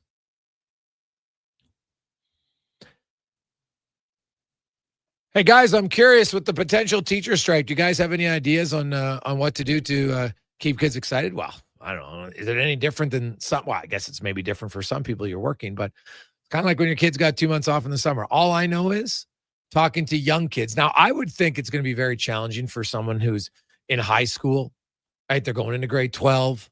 And you know what? They're pretty gung-ho about graduating their future, and they're pretty excited about it. They want to get good grades, and they want to get into a university or college. That'd be really stressful. As odd as it sounds, those kids are probably like, I don't want a teacher strike. I want to finish. So I get it. Now, you get into most elementary kids, and if they're lucky enough to have a safe home environment, They are pumping their fists, high-fiving kids. You're going to get some time off. Because when you're that young, and if you're in an unstable environment, you don't have many worries in life. We look back on it, it's like, God, if I would have known then what I know now, I really would have appreciated my childhood. But you know what? It's probably good that you don't know, because you just enjoy it. You live in the moment as a kid, and every day is great. And like, it is funny. I watch, and I listen to the kids when they play together, and I kind of miss that. Like, you think about it, how often do you ever just play with your buddies? Now, maybe you play rec hockey, but it's just different. It just is. Like, they're playing, but they don't have responsibilities. They're not worrying about having to pay for this or pay for that, right? Nor should they. They're 8, 9, 10, 11, 12, 14, just enjoying life. So, yeah, I have no great tips. I would suggest that, you probably want to, I can tell you right now, like for my son, he will be reading for a half an hour a day minimum. Right? I'm going to print off some math stuff that's equivalent. Just say, hey, you got 50 minutes. Just keep your brain sharp. Right? You got all day to play here. But you can still do some things like this. So I do know for a fact I might be, I might not be in son's good book, but oh, well, that's parenting. I'm not supposed to be his best friend. So just, if you do fun things with him, but they're going to get to play outside a lot. So I don't know. I have no idea how long it'll last. For me, I would like to see a resolution. I've always been pretty steadfast in my support of teachers and the importance of that job. It's a job I would not want to do. And I think it's a very difficult job to do. I think it's become a little bit harder in a lot of the situations. So hopefully they can come to agreement that, gets them back. And the problem is there's nothing that's going to change it instantly. That's the challenge. And it's a bigger conversation that has to be had. And it's one that's going to involve a lot of serious things that we're not going to get into on the sports show, but I'd gladly get into it somewhere else, because I think two things can happen at once. I can be a huge sports fan and still care about other things in life and be educated enough to talk about it. Right? I always, here's a sports guy. So I've never read anything else. Right? Sorry, I disagree. But I wish all those involved, because parents obviously might disrupt your life for sure. If for families who have both parents working, obviously that's going to be a big challenge, I would think. And is there enough daycares for all the kids at this point? I don't have the answer to that. I would hope there is, if other things to do, but hopefully it doesn't last that long. But I will say, for the time it does last, the young kids are probably going to have the time of their life, thinking it's great. We'll come back. Your Remchuk will join us. Also, we got Cam Tate, the 2-minute warning. We'll update you on the MLB playoffs. The Jays could find out as early as tonight who they play. If the Red Sox are able to win a second straight game in New York, it'll be Boston and Toronto. Now, if you saw the start times, both of those games are going to be in the afternoon, Saturday and Sunday, against the Yankees and Boston. Just depending on who the opposition is, it'll impact the start time of the Sunday game a little bit. But either way, they're going to be starting in the afternoon. And I'm sure you'll get some, the Jays should be starting at night. What? The Jays play Saturday, Sunday in the afternoon, most games all year. Why does it matter when the game's on? You're going to watch it. It's playoffs. You'll watch it. Just how it goes. Quick break. We'll return. Gregor Show, presented by PlayAlberta.ca.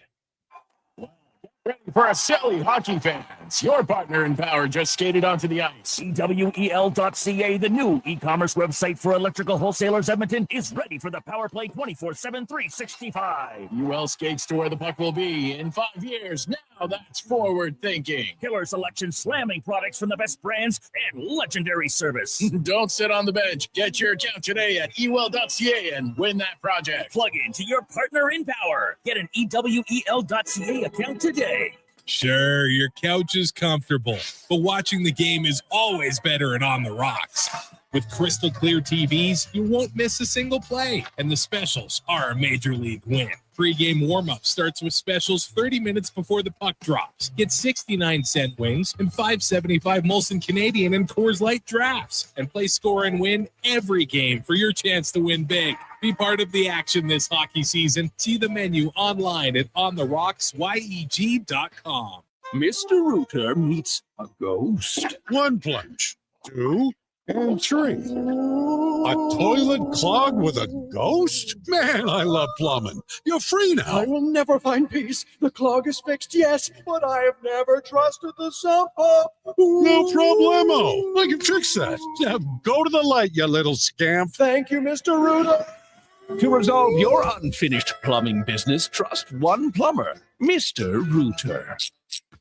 Actions speak louder than words. Japa Machinery Group puts your construction plan into action with XCMG construction machinery you need. Available for rental or sale. Learn more at japamachinery.com. While the players gear up for the new season, make sure you gear up your snack game with Will Hawk Beef Jerky. Okay, this jumbo bag of beef jerky should last the preseason. Whoa. Will Hawk has more than just beef jerky. There's smoked sausage and pepperoni products, too. Well, how about we have jerky for Eastern opponents and pepperoni sticks when we face the Western teams? Now that sounds like a Will Hockey game plan. Will Hawk Beef Jerky, because you don't win games with salad. Only available in Leduc. Ah, Hawaii. The warmth of a golden sunset as the waves roll in. The freshness of a waterfall. The lush scent of tropical flowers in the air.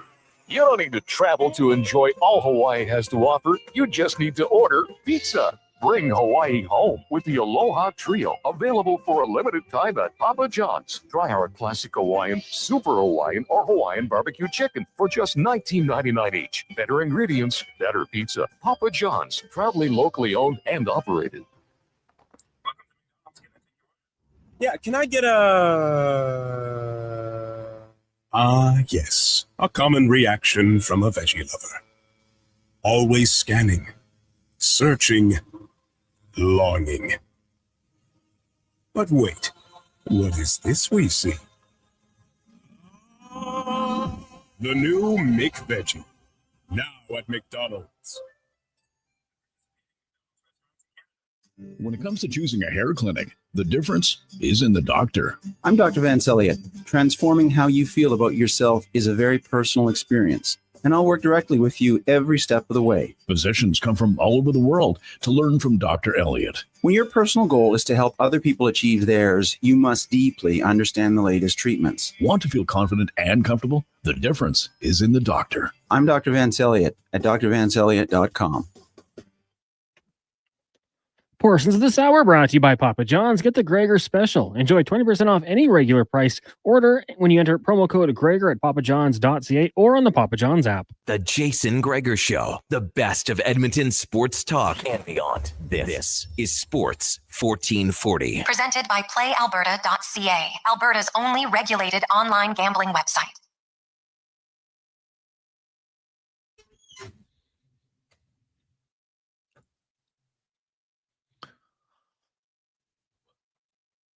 Oh, she might get a hold on you. You never know when it comes. That's what's challenging about that thing called love. You never know. Never know. Be prepared. Be prepared. It can get you. It can get you at any time. Welcome back to the Gregor Show, presented by PlayAlberta.ca. Alberta's only regulated online gambling website where 100% of the revenue stays right here in the province of Alberta at PlayAlberta.ca. Also tonight, $28 million up for grabs in the OG of lotteries, Lotto 649. Play at PlayAlberta.ca. Of course, Major League Baseball playoffs continuing on. You have a bye week for the Elks. Oilers' second final preseason game. Hip hop hooray. Like, come on, you kidding me? You don't even know who the roster is because, hey, it's a preseason game. And God forbid if you sent that out. Because, wouldn't want to give your fans any sort of... I just don't understand, like, what are teams doing? Like, if I'm the commissioner, I'm just say, guys, 10 a.m. the morning of the game, you put forth who's playing. And if there's one or two changes, we'll survive. Simple, done, easy. I don't know why. It would be mandatory across the league. Everybody has the same standard. Like, look in the NFL. Right? You have to submit your injured list. What is it, Cons? 2 hours before game time, I think it is. Yeah, and then you have to do it daily as well. Yeah. And if you lie, you get fined. Yeah. So guess what? They survive. So the NHL is good. A lot of the good things the NHL does, there's still some things that to me are just beyond understanding. Absolutely beyond. understand it. I can't get it. I do not get it. Anyway, let's talk some Oilers with Tyler Yaremchuk from Oilers Nation. And rumor has it that's his expanded show that he also got a 30% raise. I don't know if that's true or not, but he joins us now. Ty, how you doing? Who's getting that money? If they're giving someone an extra 30%, it is certainly not me. I don't know how I got roped into doing a longer show for the same amount of pay, but here we are. Oh, there you go. There you go. What was your initial thoughts on the Ingram deal? I just thought it made a lot of sense. Like going back to last week, this is something Liam and I talked about on the show, and it was pretty easy to see the logic in letting Ingram clear waivers and then going and acquiring the player. As Bowman said, he hasn't been a part of training camp. Like if you would have outright traded for him a week ago, then had to put Calvin Pickard on waivers, I think that disrupts the room. It puts Ingram at a disadvantage because he's coming in later than everybody. He also didn't play a lot of hockey last year. Like having him go down to Bakersfield and playing 15, whatever the number is, 15 games, 17 games, and then you can make a decision if you need to. It just makes a lot of sense. And also getting Utah to retain the money so that if you feel the need to do a Pickard for Ingram swap at some point in the season, financially, it's basically the same. I think he'll be like an extra $50,000 or $100,000. So this is a win-win deal for everybody. Ingram gets a shot in an organization where there is a legitimate pathway to him getting regular NHL games at some point. Maybe it's not even this year. Maybe, both Pickard and Skinner are UFAs. Maybe Ingram's a goalie a year from now who's up on the NHL roster. For Utah, they get out of some real money and they also do right by the player. And yeah, it's a win-win for everybody. Yeah, and well, we had Kevin Woodley on, and he talked about, hey, this guy hasn't had a training camp. Like, people need to be realistic on when they think he's going to be even ready for the NHL. It ain't going to be this month, I'll tell you that right now. So, get into Bakersfield and just get comfortable. And as Stan Bowman said, it really the only risk here is financial. And it's not a risk because you got to pay him either way. But the only thing they've really taken on here is to get a goalie, and you got to pay him $1.15 million to start out in minors. Yeah, and again, for an organization like the Oilers, that should be nothing. And also an organization who's not paying a lot to their goaltenders to begin with. I know cap-wise it's whatever, and yeah, financially the Oilers are fine. So I like this. And again, if we get to December and one of Skinner or Pickard are struggling, you kind of just have this built-in bullet that you can fire, whether it's December, January, February, whenever you feel like you need to do it, if you even need to do it. Like, again, Calvin Pickard's passed basically every test this organization has put in front of him. I know he doesn't come off in the style that he plays like a super trustworthy goalie. His style of play doesn't always inspire the most confidence in you, but like every regular season stretch they've given him, he's been good. His regular season numbers have been at or close to league average, which for a goalie making $1 million, that's kind of all you're looking for. And every playoff test he's passed as well. Like, there's a world where both Skinner and Pickard are just good and passable and fine for this whole season. And the Oilers don't need to go to Ingram. But again, for Ingram, it's a chance to go play. And for the Oilers, it's an insurance policy. Yeah, no, I would agree for sure. And we'll see where it goes. Tonight, the roster, there's a few guys we know, like the big guys, my understanding, are not going. But there are some guys, like based on yesterday, Noah Phil, Tomasic, who didn't skate due to illness. Now, maybe they'll be ready. But I would think they might hold him out just because of that. And like Noah Phillips had a pretty good camp, 4 points in 4 games. He's played the most games, but he's tied for the Oilers preseason scoring. Like, he's done pretty much all you could ask for him. But these last 2 games would have been a better opportunity for him because Seattle is going to dress not all their guys because they got some guys hurt, but they're going to dress close to probably 80% in NHL roster. And Vancouver probably the same thing. And like, if you're Noah Phillips, hopefully he's healthy on Friday. Because if you want to try to make an impression, not only to the team, but to teams watching the waiver wire, you got to get into these final preseason games. Yeah, absolutely. For Philp, I'm still of the belief that he should be on the big club to start the year. Like, you won't lose Curtis Lazar on waivers. I would be stunned if an organization claimed Curtis Lazar. And I haven't thought Curtis Lazar has been anything other than, I don't know what I expected him to be, just an average looking NHL, maybe quad A style guy. Like, again, no disrespect to Curtis Lazar, but there is an upside to Noah Philp. He learned how to kill penalties last year. He's come into camp and looked faster. I mean, when he gets the puck, you can see it in the goals he scores in the preseason. Like, there's something there. Like, he has good offensive instincts. I don't know why they would risk losing him to waivers and not give him a nice little bit of runway to start the year. Like, he's been one of the more impressive players in camp. He checks the size box. He checks the right shot box. Like, all of that stuff. I think Noah Phillips should be on this team come opening day. And, even if they were to put Hyman on LTIR to start the season, like, they can keep 14 players on the roster. I don't know why you would rush to make a decision and put someone on waivers when you don't necessarily have to. So, yeah, I want to see Noah Philp on this team. I'm of the belief he's done more than enough to earn that spot. And I think it'd be a shame if they were to potentially lose him on waivers. Yeah, the counter, of course, to a guy like Curtis Lazar is you're a veteran of that many NHL games. You're not blowing your bank in preseason. You know what I mean? Like, it is. I find preseason sometimes for veteran bottom six guys is a real hard time to gauge them, because most of them are just like, just get me through it. Yeah, and that's fair too. And that would almost be a counterpoint to what you were saying of like, hey, Seattle's going to dress a veteran lineup.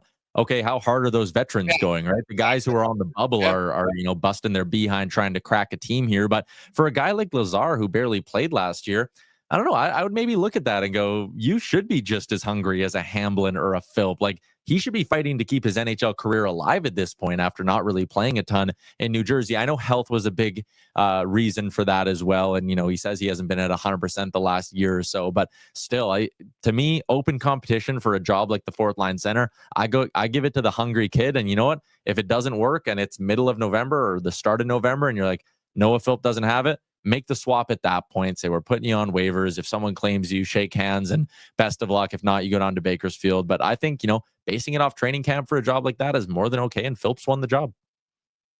Charlie Remchuk joins us. What about on the back end? Has Regula done enough in your eyes, do you think, to, like, I don't know if he's done enough to push Emberson or Stetcher out. Have you? No, I don't. And I want him to play too, right? Like, Emberson, it seems to be some people are turning on Emberson a little bit. I'm totally fine with him. And I thought he had a decent regular season last year. I think there's potential with this guy. I think going with the 7D you kind of had to close the season last year is the right call. Keep Stetcher, the dependable veteran who and we saw it last year. If Stetcher has to sit for 2 weeks, you can point to him, throw him into a game, and you know what you're going to get. It's not like he's going to need 2 games to get warmed up. Like, he's used to playing that role. And for Regula, again, barely played hockey over the last 18 months. Send him down to Bakersfield, let him play 18 to 20 minutes a night, and let him get up to speed. And when an injury eventually hits, because we've all been following the sport long enough to know that you don't just make it through the year with the 7 defensemen you start with, then let Regula come up when he's gotten some reps in. But again, to just keep him on the team because he's had a good camp for the sake of making him the 7th defenseman, I don't see any reason why that benefits him or the team. So I've watched Emberson rather closely. To me, Emberson looks like a more confident and comfortable player than he did last year. And I think the big thing for Emberson will be his role on the penalty kill. They need a better penalty kill. I know it. Everybody, the 2024 playoffs was great. It was an unreal 25-game stretch that's never going to be repeated. I would love to find if there was ever a stretch of any team in the NHL in the regular season that went 25 games and was -1 on the penalty kill, because that's what they were that year. They allowed 4, but they scored 3 shorties. I'd be curious. Might have to get my buddy at the NHL to look into that. Has a team ever over a 25-game stretch be -1 on the penalty kill? Like, that's ridiculous. It means like you're -3 point whatever in the whole season. Like, it's stupid. So they got to get better, because their last 2 regular seasons, their penalty kill has not been as good as they would like it to be. So I know they've switched up their PK a bit. I've seen it in bits and pieces. And that's another thing that you usually the final 2 regular season games, you get a few more veterans in, because you just want to try to get, okay, guys, here's the new penalty kill. Now we'll get our units together and see how they go. Yeah. And for Emberson too, he wasn't acquired with much fanfare, and that makes sense. But I think people forget, and it's a similar conversation of Pud Colson, but Emberson's 25 years old. Like, when Jake Wallman was Ty Emberson's age, he was still an American Hockey League defenseman. Again, I'm not saying Emberson is the same type of defenseman as Wallman, but the point is, there are late bloomers, and a lot of times defensemen are late bloomers. Like, to think Emberson can go into that role a little bit as he gets into his late 20s, just develops a little bit more of that grown man strength that you get. And for something like playing on the penalty kill or being a third pairing defenseman who relies on physicality, like, yeah, sometimes you just need to be in your mid to late 20s until you finally learn how to, or finally get that muscle and finally learn how to play that way. So yeah, people who want to write off Ty Emberson because he wasn't great in the playoffs and was healthy scratched. I think that's foolish. And it's similar to Podkolzin. Like, he signs that contract, $2.9 million. And I see fans going, oh, he had 8 goals last year. What are you doing paying? He doesn't even, his birthday's not till June. This is his 24-year-old season. Like, there's plenty of upside here with a player who probably just needs to get a little bit more confidence with the puck on his stick. So for both those guys, like, I liked those moves from Bowman at the time, and I've not soured on either one of those players. Like, there's people saying, go trade Emberson for Lucas Reichel. What are we talking about here? Like, don't give up on a 25-year-old defenseman who has basically 1.5 seasons in the league. Like, where's Lucas Reichel fitting in on this team? Like, seriously, I've seen his name come out there, but if you're trading, you got to get rid of a forward. You think they need more forwards? Where is he playing? No. Again, you can sit here and go like once, because Hyman is coming back at some point, and we just talked about, I mean, I like Noah Philp. I'd like to see him be in the NHL. So if you were to go Philp and Hyman, we're talking about an organization that is 14, 15 forwards that you can trust at the NHL level. And that's not including guys, I'm not high on Max Jones by any means, but like, you can call him up in a pinch. Szymanski's looked good. Quinn Hudson has been one of the bigger surprises through training camp for me, just from the perspective of, I wasn't sure if there was an NHL player in there, but now I can kind of see how he can develop into one. Like, this organization has more than enough projects at the NHL level. Tomasek, Philp, Podkolzin, go down the line, and more than enough depth at forward. Like, they don't need to be taking shots on Lucas Reichel at $1.3 million. Ty, I don't know if you've got a TV around you or not, but I just witnessed something that's never happened before. Mason Miller just threw the fastest postseason pitch in the pitch tracking history at 104.5 miles an hour. And even when you watch it on replay, it's like the ball disappears at one point.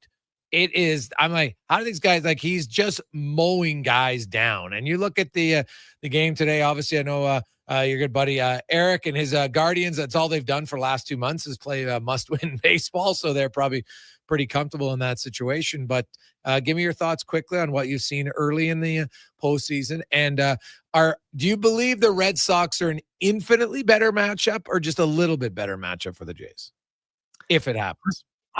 I'm not sold that they're a better matchup at all. I think them and the Yankees are honestly really close. Like, those Yankees bats do scare you, and New York loaded up their bullpen. So, like, gun to my head, I would rather play the Boston Red Sox. So I'll say they're a slightly better matchup. But, like, again, a best of 5 is not a best of 7. You're going to have to face Garrett Crochet probably twice in that series, because if you push the Red Sox to the brink in a game 4, they will pitch that guy on short rest. I think he's that much of a gamer. Like, facing Garrett Crochet twice really does scare me, but I'd much rather. You think they're going to pitch him in game 1 on 3 days rest? Saturday, he last pitched on Tuesday, so he'd have Wednesday, Thursday. Oh, no, so you're right. Yeah, he'd probably get games 2, but he would probably get game 5 then in a pinch. Like, I do think they can spin it so Crochet pitches twice in the ALDS. Like, he just scares me. Crochet in general scares me. He's had a great season, but again, you give the edge to the Yankees bats when you do the side-by-side comparison. So I'd probably still face the Boston Red Sox, but even look at Aroldis Chapman. Like, I know he got into a bit of a jam last night. That's a guy who, for a 2-month stretch in the regular season, was like absolutely unhittable. Like, when you play the Boston Red Sox, it is basically an 8-inning ball game, because if they're up in the 9th, you are not getting a sniff off that guy. So yeah, I mean, both teams are really good. It'll be a great series no matter who they play, but I'd probably take the Red Sox as my ideal matchup. And is Eric going to pitch tomorrow? He's obviously made appearances in both games, has yet to give up a run in his 1.1 innings. Do you think he goes back to back in this series? I usually know, like, the general rule of thumb in baseball is, like, if you use a reliever back-to-back days, you give him a day off. But that one outing was only one batter in game 1. What I mean. Exactly. It was only one batter. So I think he could, right? Yeah, I think he could probably go again, and it's been awesome to see that Stephen Vogt kind of trusts him the way he does. Like, he was brought into game 1. Kerry Carpenter was coming to the dish, and I think that was a bit of a chess move from Cleveland, being like, because it was Kerry Carpenter coming up. I think they just wanted Kerry Carpenter out of the game because he's a really, really good hitter against righties, but he doesn't hit lefties well. And I mean, AJ Hinch kept Carpenter in. Sabrowski got him. It was awesome. Then today, Rattles. The one walk was kind of chintzy. He got squeezed a bit by the ump. Of course, I'm going to say that. But again, solid outing. Maybe tomorrow. I mean, your season's on the line. Cleveland's great in that spot, but your season's on the line. If you think he's giving you a best shot, you pitch him. Is Vladdy going to hit a ball out of the infield on the weekend? Gregor, he hit 2 balls off the wall in their intra-squad game today. So giddy up. Vladdy's back. I'm drinking the Kool-Aid. God, do they need him? Like it's been odd to watch him. Like I sometimes you could crush balls and it's a line drive. And you know what? That goes right in the guy's glove. You're like, okay, he's hitting the ball hard, but man, he has been hitting muffins for like 10 days. Oh, and he's not getting into good counts. Like every time he comes up, it's like clockwork. First pitch or second pitch, hammers it to the shortstop. Or I shouldn't even say hammers it. Yes. He hits it into the dirt to the shortstop. Yeah. Like it's been a bad slump, but like he's also a guy, and he's been to the playoffs now a couple times in his career. I don't think it's something where the moment's too big for him. He's a guy who, when he's hot, that's probably one of the best top 3 swings in all of baseball. Like if he can get going for 2 weeks, he's a guy who I wouldn't be surprised. Again, he can have a 1,300 OPS for a playoff series and totally carry an offense. And they might need it because Vladdy kind of let the cat out of the bag today that Bo's not playing in the ALDS. So, again, they need the offense. Santander, too. I mean, if that guy can wake up and be anything like they thought he'd be when they signed him, that would be massive. Mason Miller faced 5 batters in his 1 2/3 inning, struck them all out. Struck out 5 in a row, man. That guy was dealing for San Diego. So he's unreal. He is unreal. Like, how do you like? They always say like you get good pitching, man. It's really hard to hit it. And right now, it's outside of that LA Cincinnati game. It's been pretty much dominant pitching, and so that's what the Jays. So quickly, last one I go. Who do you think starts game 1, 2, and 3? If necessary, who would start? Well, no, there's going to be a game 3 we're going to talk about. Who starts 1, 2, and 3 for the Jays? I go Gausman in game 1, and I am buying into the line of thinking of you give Trey Savage game 2 because it's at home and you have a day off after. So even if Savage doesn't do well and you want to piggyback him with Lauer, you can do that, and Lauer would still be available later in the series. I'd go Savage 2 to keep him at home, and then game 3, I'd go Shane Bieber, a guy who's been in big playoff series before. That guy can handle Yankee Stadium or Fenway Park and not blink. So those are my 3, and then I hope Chris Bassett's healthy because I'm going with him in game 4. Ooh, see, I have Shane Bieber going in game 1. So really? I want to get, like he pitched before Gausman, so that I'm factoring that in a little bit. Like, there's more of a rest time, and some of these guys hate resting that long. So, I think I still think I would go Bieber. I've liked Bieber, man. Like he's had some early, and then after that, he just shuts it down. So that's why I think Bieber at his best is still a little bit better than Gausman at his best. Are you buying Savage game 2, or do you say just go in order best to worst? You go Bieber, Gausman, Savage. Yeah, I think I'm going to Savage and game. It's kind of funny. I don't know why, but I think the road game might be a little bit easier in a weird way. So I don't know why. Just because the crowd's gonna be so jacked up, like you're there, everybody's booing you, and something about this kid. Everywhere he's gone this year, he's just gotten better. He seems pretty unflappable. So I think I would put him in game 3. But he's unbelievable. I can see the argument for putting him in game 2. I totally can see it. So he's been fun to watch. Yeah, it's gonna be great. It's gonna be great. Awesome, man. Have a good one. Okay, see you, Greggs. There you go. That's Tyler Ramchuk from Oilers Nation. We'll come back. We got Cam Tate and the 2-minute warning. Also coming up, Steve Gardner, baseball. We got Spec. Ian Furness from Seattle. We'll try to get the line. People are wondering, hey, what's the line tonight? Here's what I know. Calvin Pickard starting in goal. That's what we know for sure. Stuart Skinner is scheduled to start Friday, the final preseason game against the Canucks in Vancouver. My understanding, McDavid, Draisaitl not going, but with that illness, like, I don't know, they got that many sick guys that they're going to have to send some guys to Seattle that they didn't plan on. We'll see.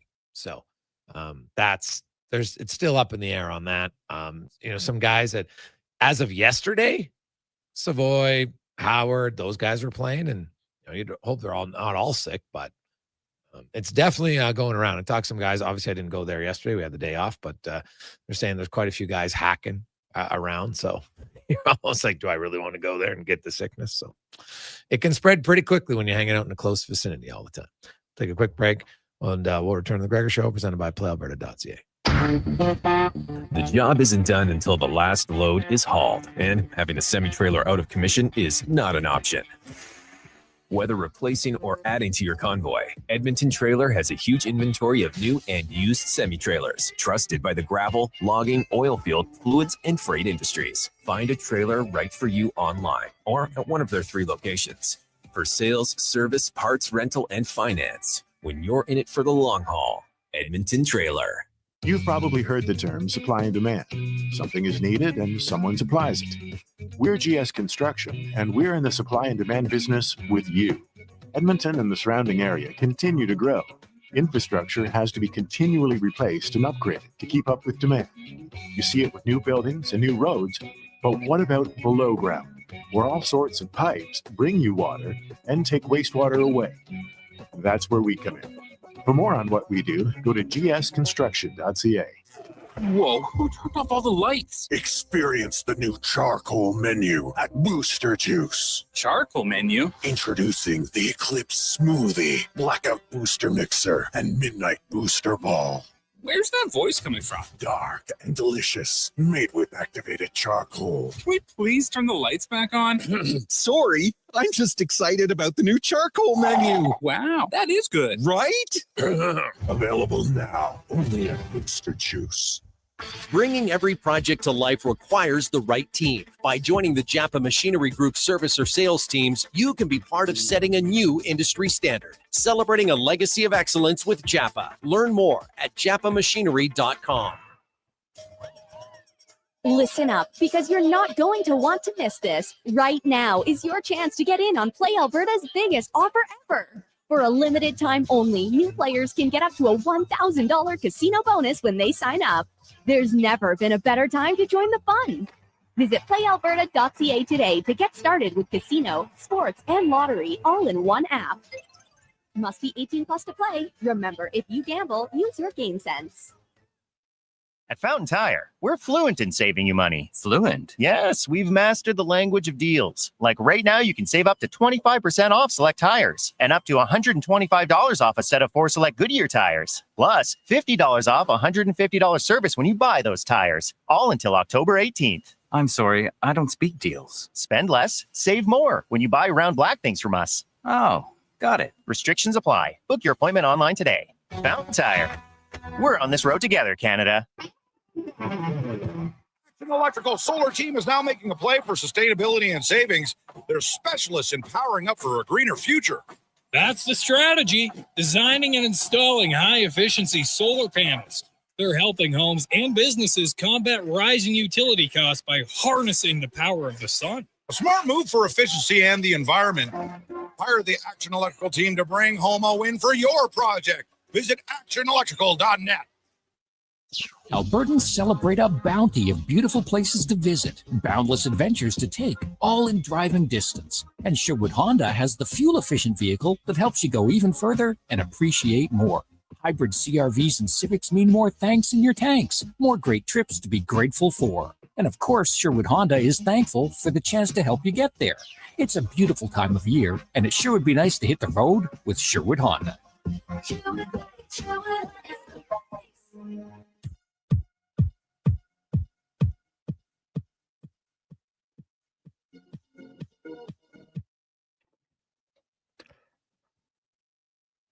Portions of this hour brought to you by Cantork. What's the best way to beat the tariffs? Buy Canadian. Cantork's products are not only made in Canada, but right here in Edmonton. Save money. Support Canada at cantork.com.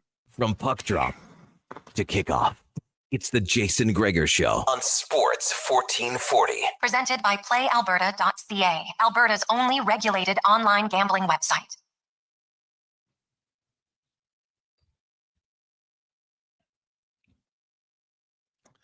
.352. Welcome back, Jason Gregor. Connor Halley. With you, Declan Cougar, running things at YouTube. Go down there, say hi to him. He always has a little special chat going on in the YouTube chat room. You want to get involved in that. Got a few poll questions you can always answer. Check it out. And be sure to hit the subscribe button when you're there. Make his day. Numbers keep rising, which is awesome for us. Gregor Show, presented by playalberta.ca, where the games are more fun than ever. Better odds for all MLB, NFL, NHL, which officially begins on Tuesday night next week. So we are less than a week away from the start of the 25-26 NHL regular season. Let's get to the 2-minute warning now. Brought to you by Legacy Heating and Cooling, where the rates never change. That's how you build a legacy. No overtime charges late at night or on the weekends. LegacyHeating.ca. Cam Tate, longtime journalist in town. Cam, born with cerebral palsy, in a wheelchair, has always wanted to be in radio. Disability didn't allow it until now. Through the wonders of technology, Cam's words come to life in the 2-minute warning. Over the next while, I'll share some tales of my dad, a jokester, a miner, a goalie, a storyteller, a teacher. He once invited 4 pals to the farm for coffee, but laced their mugs with X-Lax, chaos, hilarity, a memory for life. Before he married Mom, Dad worked the Sudbury mines. He always said one man got fired every day, not for mistakes, for motivation, for fear, for urgency, to make the guys in the mine the day. Which brings us, oddly enough, to Connor Ingram, a son of Saskatoon, who joins the Oilers organization and is sent to Bakersfield. Dad was a goalie. Now, the Oilers have 2, Stuart Skinner and Calvin Pickard, who've been under hotter lights than a July stage at Klondike Days. To say Oiler fans haven't questioned them is like saying Sudbury is known for palm trees. So, enter Ingram. He doesn't even need to play a game. His presence alone, a pressed suit waiting in the farm closet, could make Skinner and Pickard better, sharper, hungrier, wiser, tougher. Competition has a way of doing that. The mines taught my dad that truth. Maybe the Oilers' crease will too. And one of these days, after practice, on a quiet Tuesday, I'll bring both Skinner and Pickard a coffee, with a wink. 2-minute warning weekdays. Gregor Halley, Tate Sports, 1440. It's always good to have a little sense of humor amongst your buddies. Not sure if buddies would have appreciated that one. We'll see. Gotta have a little laugh, I guess, but it's a tough one. So probably more. I don't know. Do the young guys play those sorts of tricks on their friends now? Maybe someone does. Everybody has a different level. You probably have to know your friends. Some friends love jokes, others not so much. So see how it goes. 833-401-1440, 833-401-1440. Lots of text coming in. Hey, guys, the first thing McDavid must do is look in the mirror. 1,000-point guy with only plus minus of 150 is not a dominating player. When Ray Bourque hit 1,000, he was plus 546. That's dominating. When both Connor and Leon play a 200-foot game, the Oilers will be better off. Thanks from Big Guy 29. Well, Leon Draisaitl was the only 50-goal scorer in the NHL last year and was 6th in the Selke voting. I think Leon's proven he's a pretty good defensive player. Plus minus might not always be your best number to go by for thing. It can give you a good insight, no question. But sometimes if your team allows weak goals and you have nothing part of it, well, there's nothing you can do, right? So I like to look at more, and you're picking out a guy. So instead of saying Ray Bourque, let's just go and say, okay, so you're saying Connor McDavid's plus 51, just for comparison's sake. Let's look in his career and see where that ranks. Because to just use Ray Bourque probably isn't a very fair comparison. It's one player, number one, in an era of a long, long time ago. So McDavid's actually plus 169. So let's get it all accurate.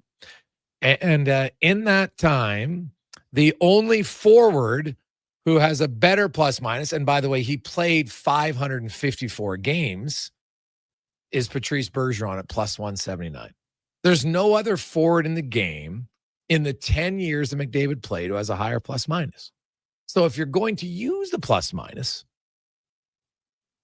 you kind of got to compare it to people there. If that's the only, do all end all stat. Right. And so, and I'm even including his rookie year. Right. If you go from his second year and take out his first 45 games, the Oilers missed the playoffs. He was a rookie. Since then, guess what? He was actually a -1 that year. So now he's plus 170. And no forward has a better plus minus in the last 9 years than Connor McDavid. So I'm not sold that the statistic of McDavid's plus minus illustrates what you think it's illustrating. That's why it's always good to, anytime we try to make a real massive statement based on one statistic, it can have a tendency to come back and bite us. But no forward has a better plus-minus rating than Connor McDavid in the last 9 seasons. So that's not bad. Not bad at all. The higher than McKinnon, right? Matthews, Marchand, Artemi Panarin, Cale Makar, Matthew Tkachuk, Mitch Marner, go down the list. So, yeah. But sometimes did McDavid have his best 4 games in games 3 to 6 against the Florida Panthers this past? No, he did not. I think that's totally fair to say, hey, he would have liked to have played better in those games. No question. And the Oilers, they went 1-3 in those games. So that kind of hurts for sure. There's lots of factors that go into it, but I don't know if I can just agree and say, well, it's all McDavid's got to look in the mirror. He's not good defensively. Well, he scores a lot more than anybody else, and he clearly scores more than the opposition. If you're just going off plus minus, it's not the greatest stat, but we would use it. Hey guys, what about McDavid shooting the puck more? Well, he's talked about it. I think that's something that we'll see, and he's shown it before. And like for me, and I think it's difficult. I think Connor McDavid, when I see Connor, I just think like there's so much internal pressure. There's obviously external pressure too, but I think there's a lot of internal pressure on himself that he really wants to win. He feels like if he doesn't win, because there's not many players. Like think about how many people. What do they like? They don't say, Nugent Hopkins isn't good because he hasn't won a cup, right? People are like, I love the Nuge. I expect him to be great, but I like him. But his reputation isn't hinged on whether or not he's on a Stanley Cup winning team. But when you're one of the greatest players in the game, it just is. Right or wrong, it's a different level. And he puts a massive amount of high expectations on himself, as he should. That's why he's driven. That makes him a great player. I think if the organization, things that I would look at doing is, and Stan Bowman, I think, has hinted at it, like they need a little bit more fun. Like you still got to have fun. The game's got to be fun. Got to have some laughs. Got to joke around. Right? You got to be able to be like, you know what? We can't win the cup on a bad performance in November. And you can't get that wrapped up in it like, oh my God, we're not coming back. And then, you know what? You can't get that wrapped up. It's hard.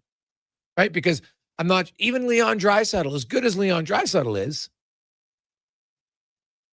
I don't hear as much talk about, well, he's got to win a cup. You hear it about McDavid more. And Draisaitl's pretty damn good. He's really good. Right? And McDavid's done some things in the playoffs that very few players have done. Him and Draisaitl are what, 3rd and 4th all time in points per game in the playoffs? Like, it's kind of hard to say how much more can they do in the big picture. We can pick out one game. It should be better in this game. Should be better in that game. Sure. But when you're looking at the whole picture, like, come on. They've been pretty good. So there's lots of pressure there internally. And if they could turn down the internal pressure some ways, I think that'd be a good thing. Let's get to the con man and a sports 1440 update brought to you by Fountain Tire. You need tires, but your wallet maybe isn't ready for it right now. Well, at Fountain Tire, they got you covered. 0% financing for 6 months or easy equal payments spread out over 12, both with no interest, because road ready should mean wallet ready. FountainTire.com. This is a sports 1440 update. The Edmonton Oilers acquired goaltender Connor Ingram from the Utah Mammoth with salary retained for future considerations. He's been assigned to the AHL's Bakersfield Condors. Ingram has a career record of 39, 44, and 15 with a save percentage of .902 and a 3.14 goals against average. The Oilers are in action tonight down in Seattle taking on the Kraken. That one gets going just after 8 o'clock. You also have the Sharks and the Ducks. Flames taking on the Canucks. Avalanche in Vegas, and the Sabres host the Penguins. The New Jersey Devils and RFA defenseman Luke Hughes agreeing to a contract extension worth $63 million over 7 seasons. Hughes finished with 7 goals and 44 points in 71 games last season. And the Colorado Avalanche confirming that Eric Johnson has retired from the NHL after 17 seasons. Major League Baseball playoffs rolling on. Padres just wrapping up their game against the Cubs, winning 3-0. That series tied at 1 apiece. This is the Guardians-Tigers series, as the Tigers fell to the Guardians 6-1. Coming up shortly, got the Yankees and the Red Sox from the Bronx. Boston up 1-0 in that series. And at 7 o'clock, the Dodgers look to wrap up their series against the Reds from Los Angeles. In the NFL, bad news for the Niners, as they'll be without quarterback Brock Purdy tomorrow night when they take on the Rams, as he has suffered a toe injury. Coming up in hour 3 of the Jason Gregor Show, we'll talk to Steve Gardner of USA Today as we look around the majors and ask 5 questions. I'm Connor Halley. This has been a Sports 1440 update. Sports 1440, Stingray radio station. CKJR broadcasts from West Edmonton Mall and Wetaskiwin. Download the free Stingray music app and listen wherever you go. Another season is upon us. The smell of locker rooms, hockey bags, pumpkin spice lattes, and burnt oil. Uh-oh. Don't let your vehicle get benched this season. Swing by Napa Auto Parts for top quality oils, parts, tools, and everything you need to keep your ride in winning shape for the games ahead. With over 85 locations in Alberta, visit your local Napa store today or online at napacanada.com. That's Napa know-how. When you have lifting and material handling needs, Northwest Crane Just after 3 o'clock, welcome back, Sandy deal, backed by the industry's toughest one. 3 years, 3,000 hours, no compromises. They service all crane makes and models with skilled technicians and deep She might get a hold of expertise. Alberta owned, with locations in Leduc and Grand Prairie, and fully equipped service trucks. Northwest Crane keeps your operation lifted. For more information on sales or service, visit northwestcrane.com or call today. Wondering what you can afford? Let Go Auto do the math with our free car loan calculator. No pressure, no awkward convos, just quick answers on your budget and payments. Bad credit? No credit? We got you. Text CHECK to 780-777-7777. That's CHECK to 780-all-7. Find out what you qualify for and start shopping with confidence. Go Auto. Drive what you love with payments that make sense. Edmonton's go-to station for all things sports is Sports 1440. From Low Tide to Kevin Carriott and Jason Gregor, we deliver the latest on your favorite teams. Tune in 24 hours a day, 7 days a week. To Sports 1440. Legacy Heating and Cooling is the #1 heating and cooling company for people who want heating and cooling, because you'll save a bundle by bundling. Then you can use hot, cold, Come on, thermostat, do what you're told. Turn up the heat, turn up the cold, to the vents start pushing out tornadoes. Bundle my furnace with some AC. Gonna get a new from Legacy. Oh, yeah. Save a bundle when you bundle your new furnace and AC from Legacy today. Plus no payments and no interest for 1 year. That's how you build your legacy. Legacy Heating and Cooling. I'm Colin Livingston, president of Cantork. Since 2016, we've been at the forefront of hydraulic torque wrenches in Canada. I'm delighted to share our latest venture, in-house production for quicker turnaround, superior quality, and heightened versatility. Experience excellence at cantork.com. Welcome to McDonald's. Can I take your order? Yeah, can I get a... Yes. A common reaction from a veggie lover. Always scanning, searching, longing. But wait, what is this we see? The new McVeggie. Now at McDonald's. At Fountain Tire, get up to 25% off select tires, up to $125 off a set of 4 select Goodyear tires, and $50 off $150 service until October 18th. Restrictions apply. Book today. Fountain Tire. We're on this road together, Canada.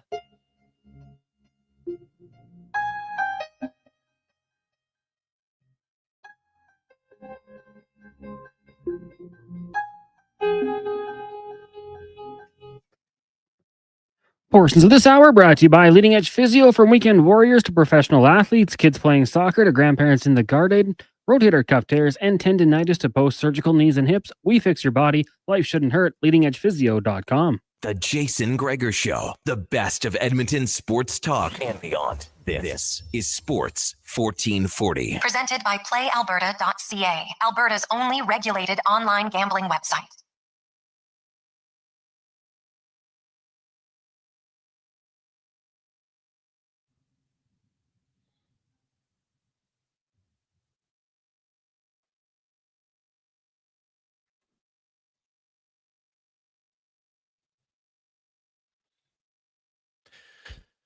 Oh, classic, man. You know what? In 2025, you'd think people, it's sometimes you gotta know your environment. I think it's something, if there was anything to teach your children, is you got to be aware of your environment, how you act, what you say at certain times can be different and is going to be received infinitely different in certain spots. Right? You're with your close group of friends, right? Somebody, you probably can say something maybe a little offside because you know everybody has a good sense of humor. You probably don't put it on your social media page because lots of people will get offended, right? Certain things like that. Then you've got Ben McDonald. So ESPN is, of course, covering Major League Baseball playoffs right now, the Cubbies and the Padres. Pretty exciting game. Padres 2 for 2 today. The team who lost game 1 has now forced a game 3. So now we know we have 2 game 3s at least tomorrow. Hey, I know it's not game 7, but it's an elimination game tomorrow. Who wouldn't want to see 4 of them? So we'll see. But anyway, Ben McDonald. So ESPN, they put up on their, as they're showing the game, Connor, they put up on the side screen, hey, guess what? Opening night of the NHL, ESPN's covering it.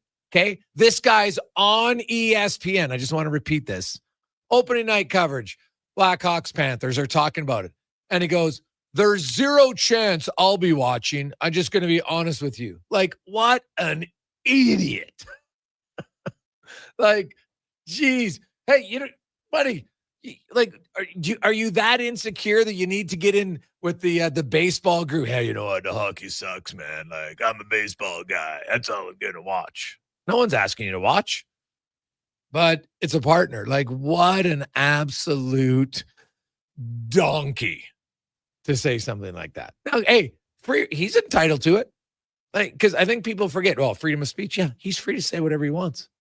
Doesn't mean he's free from consequences. It doesn't mean he's free to get ripped on by others. And trust me, they're all over it already. Like, you know what? Hey, if there's things, our station, hey, a certain show, am I going to say, oh, that show's terrible? No. You don't have to say something all the time. But that's just amazing. Like, you just see certain things like NFL cons. You watch it. And this is where the NHL, I still believe, has kind of failed the viewer in Canada by having all of the games on one broadcaster. I don't think it helps. I think having different analysts and different things is good. Look at the NFL, super popular. You got it on NBC, you got it on ABC, right? You got it on CBS, you got it on whatever it is now. Is it Apple? I don't even know where. Fox, Amazon, They got YouTube, basically everywhere, right? Yeah. But if you're on CBS and the late game's on, they still tell you where it's at, right? Because they're like, we're all partners of the league.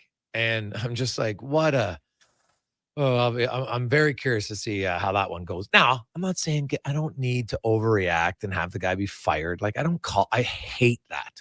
All right. I can't stand that you want to fire someone because of one thing they say. It is beyond gutless and childish. And don't even text in and say, oh, the left does it. No, you have people on both sides who whine about wanting someone to get fired because they said something that I disagreed with. It was very offensive to me. Well, sure, it might have been. That doesn't mean you fire them over one mistake, right? But that doesn't mean that you can't rip on them because there's some consequences to it. You want to constantly take that clip and replay it all the time till infinity? No problem. You got to own what you say. I have no issue with that.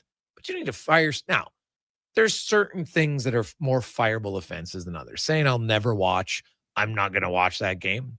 I wouldn't fire the guy over it. I would ask him, like, help me understand why you thought that was something you should say. And I'd love to know his answer. Help me understand why you thought in that moment on our broadcast that you, on our own channel that's covering it, you felt the need. Are you that insecure about your sport? You have to be like, well, I'm not going to watch it because I got to watch baseball. Like, what? It's just cross promotion. That's all it is. So I just found it like just a dummy. I'm not going to fire the guy. So stop. I haven't seen anybody call for that, but he's going to get ripped on as he should. And Gregor, you think Edmonton without McDavid is better than the New York Rangers? Okay, from Hacksaw. Because Hacksaw was like, I think the longer Panarin goes on side. So Hacksaw, tell me the New York Rangers.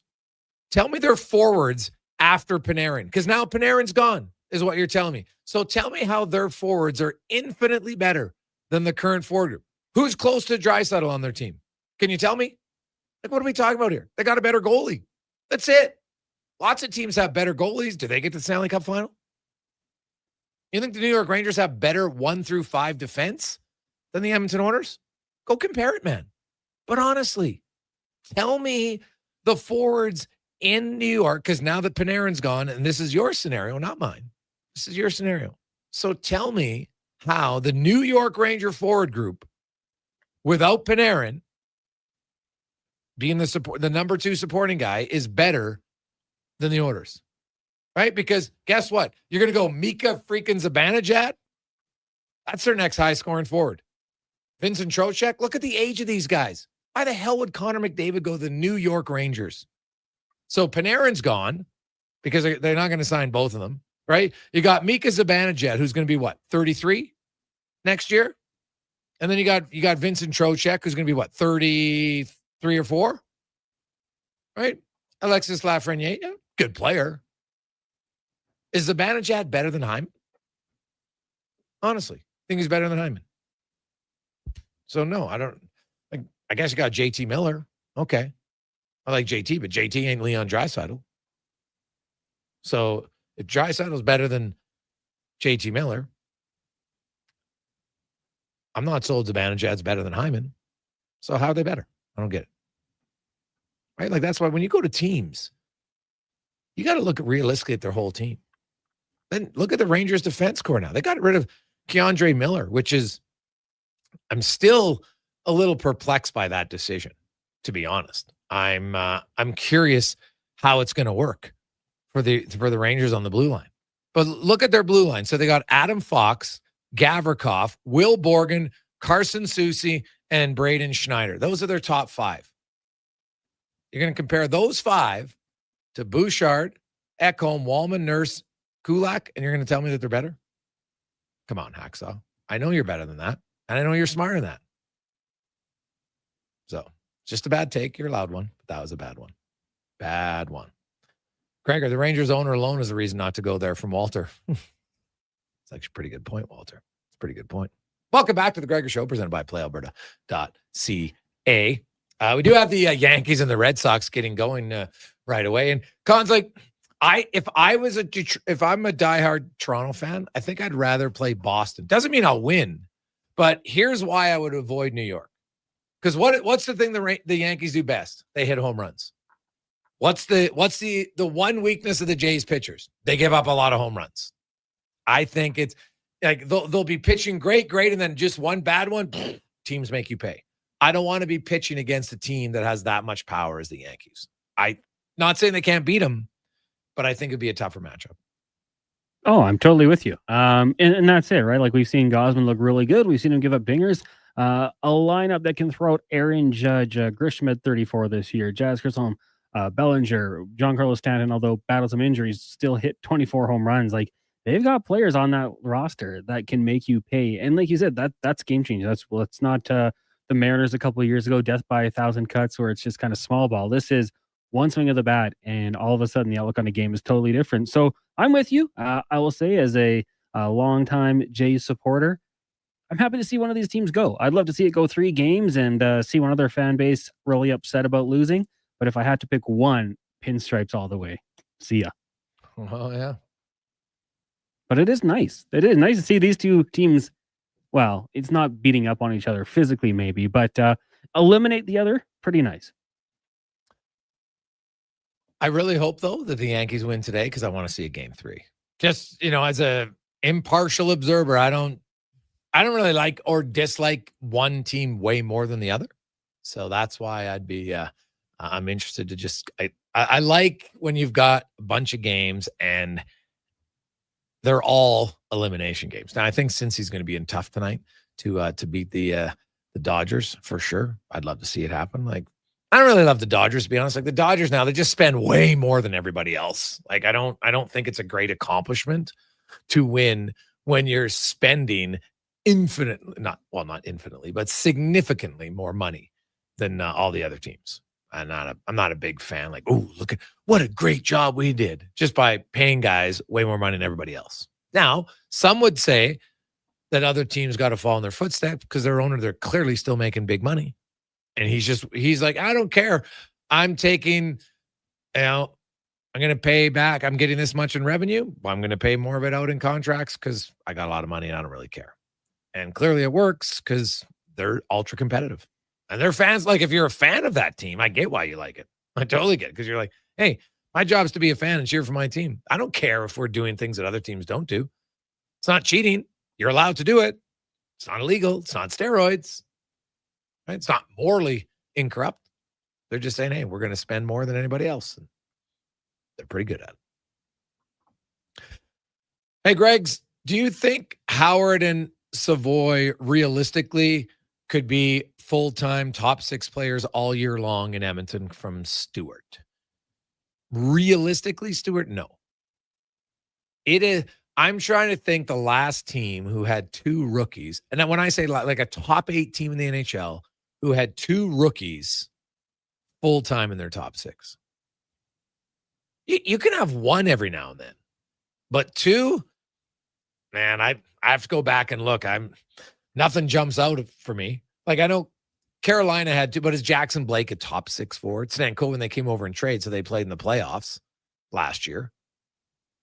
Like even if you just look at playoff performances from rookies and the amount of games they play, there's not many teams even have 2 rookies, never mind 2 rookies in the top 6. So I'm going to say realistically, no, I don't see that. We'll come back. We will talk about something we'd never seen before until today, which is always entertaining on The Gregor Show, presented by PlayAlberta.ca. Whoa, who turned off all the lights? Experience the new charcoal menu at Booster Juice. Charcoal menu? Introducing the Eclipse Smoothie, Blackout Booster Mixer, and Midnight Booster Ball. Where's that voice coming from? Dark and delicious, made with activated charcoal. Can we please turn the lights back on? Sorry, I'm just excited about the new charcoal menu. Wow, that is good. Right? Available now, only at Booster Juice.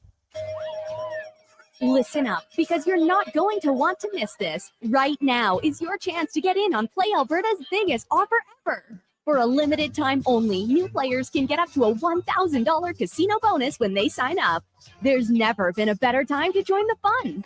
Visit playalberta.ca today to get started with casino, sports, and lottery all in one app. Must be 18 plus to play. Remember, if you gamble, use your game sense. Legacy Heating and Cooling is sounding the call. Don't struggle through winter with a furnace you can't trust. For maintenance before winter strikes, call Legacy. Call Legacy. For furnace tune-ups and repairs to give peace of mind. Call Legacy. Call Legacy. Or to scrap your old furnace for a brand new high-efficiency one. Call Legacy. Call Legacy. And with no payments, no interest for 1 year on your new furnace, it's gotta be Legacy Heating and Cooling. When it comes to choosing a hair clinic, the difference is in the doctor. I'm Dr. Van Elliott. Transforming how you feel about yourself is a very personal experience, and I'll work directly with you every step of the way. Physicians come from all over the world to learn from Dr. Elliott. When your personal goal is to help other people achieve theirs, you must deeply understand the latest treatments. Want to feel confident and comfortable? The difference is in the doctor. I'm Dr. Van Elliott at drvanselliott.com. Imagine a family get-together where the smiles are as genuine as the conversations. That's the feeling you get at Nisku Ford, a family-owned dealership where finding a new Ford feels just like catching up with old friends. Here, you can take your time, explore the latest Fords, and enjoy the no-pressure atmosphere. It's not just about cars. It's about family, comfort, and trust. The coffee's on, so drive into Nisku Ford or visit niskuford.ca today. Above expectations.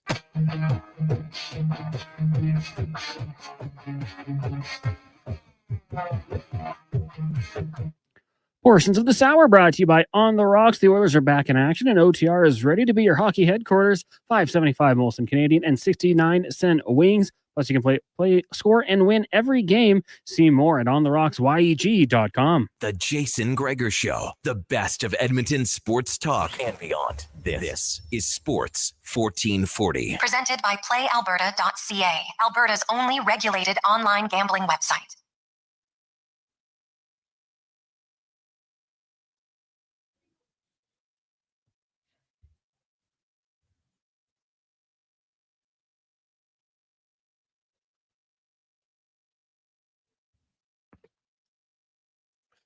.424. How are you? Welcome back. Jason Gregor, Connor Halley, Sports 1440, sports1440.ca, YouTube, Facebook, X, and Instagram. Thanks for listening. Thanks for watching. Every now and then, Cons, blind squirrel finds an acorn. What were we talking about before the break? Why I'd be leery if I was the Jays. I'd rather take on the Bo Sox, because what's the thing the Yankees have? They got a lot of home run power. And what happens? Ben Rice, who they didn't even play in game one. I'd love to know their reasoning on that one. I'm sorry. But Ben Rice, first pitch he sees, gone, 2-run shot. And the Yankees have an early 2-0 lead heading into the top of the second. As we get to our MLB playoff report, brought to you by Legacy Heating and Cooling. They are hiring. Want to work for a great company that has a hiring bonus, RRSP matching, tuition reimbursement. Apply today, legacyheating.ca. As Steve Gardner from USA Today, MLB writer, joins us. And Steve, prior to today, teams who lost game one didn't fare very well in the wildcard series. They were 2-10 in the series, but 2-0 today. The Yankees are off to a good start. And I had mentioned it earlier. If I was the Blue Jays, and you're not going to come out and say it, but if I was them, neither opponent's going to be easy. But for them, their weakness is giving up home runs, and the Yankees hit a ton of home runs. I'd rather play Boston if I was Toronto. What about you?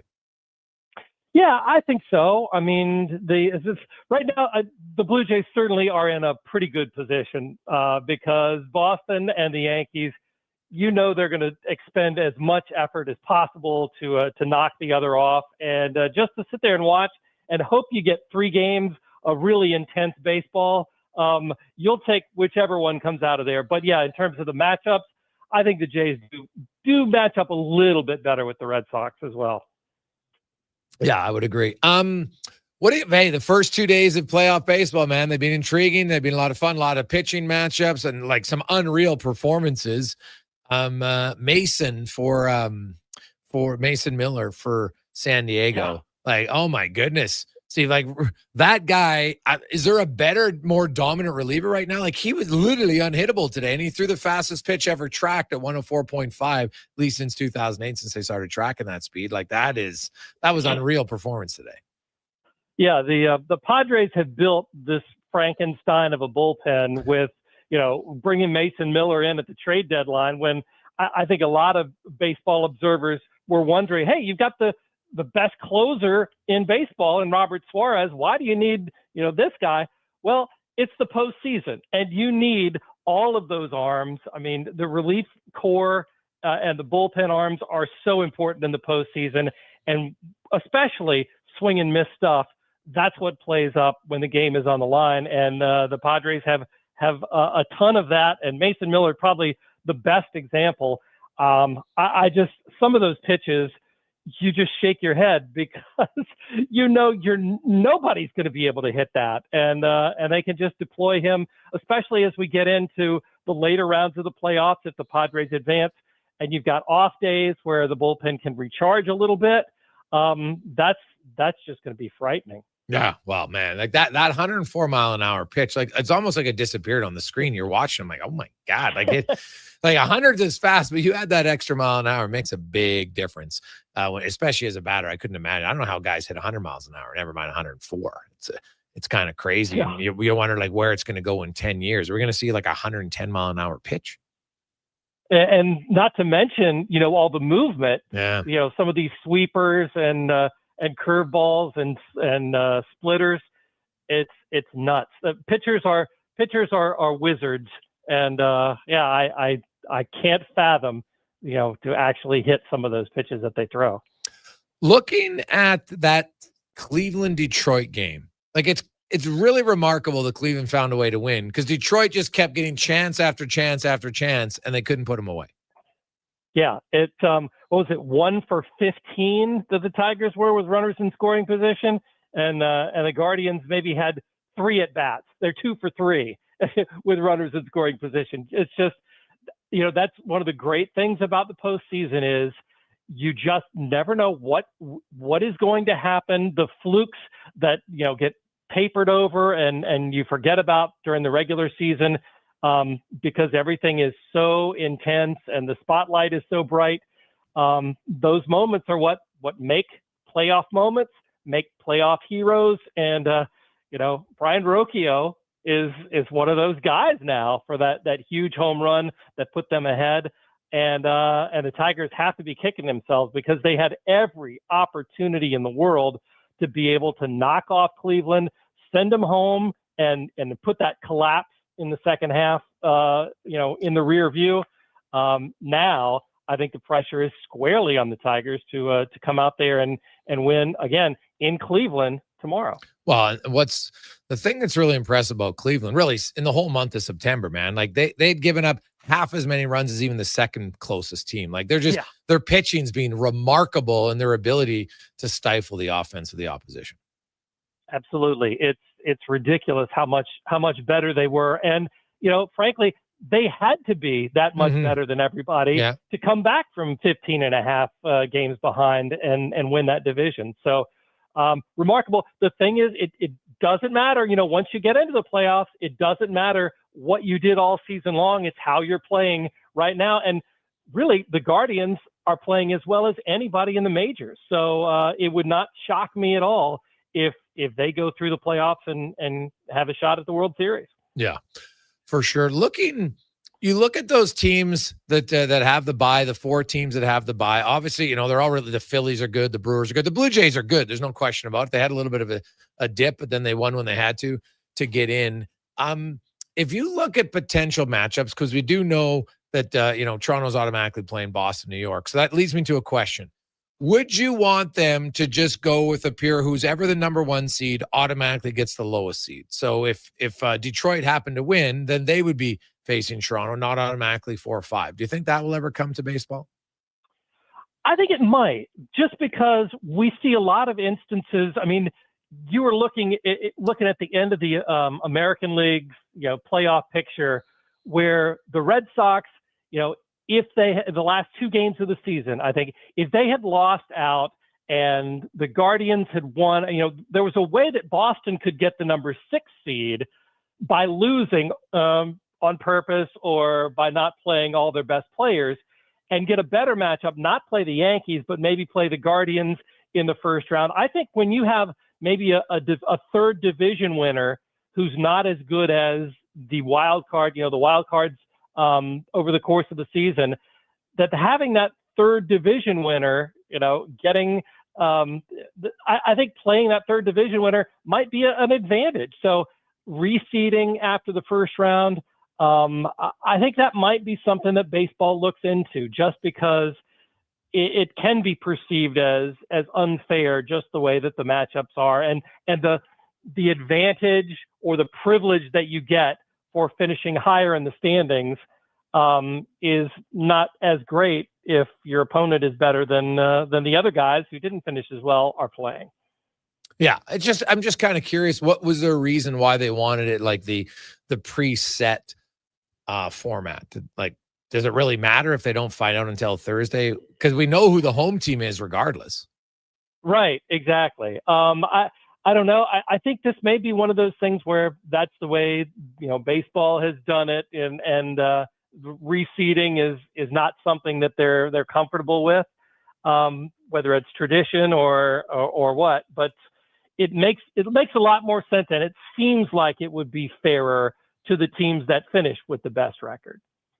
Steve Gardner joins us talking MLB playoffs. If the Reds are going to win, how can they do it tonight? I think it's going to have to be a way keeping Shohei Ohtani off the bases.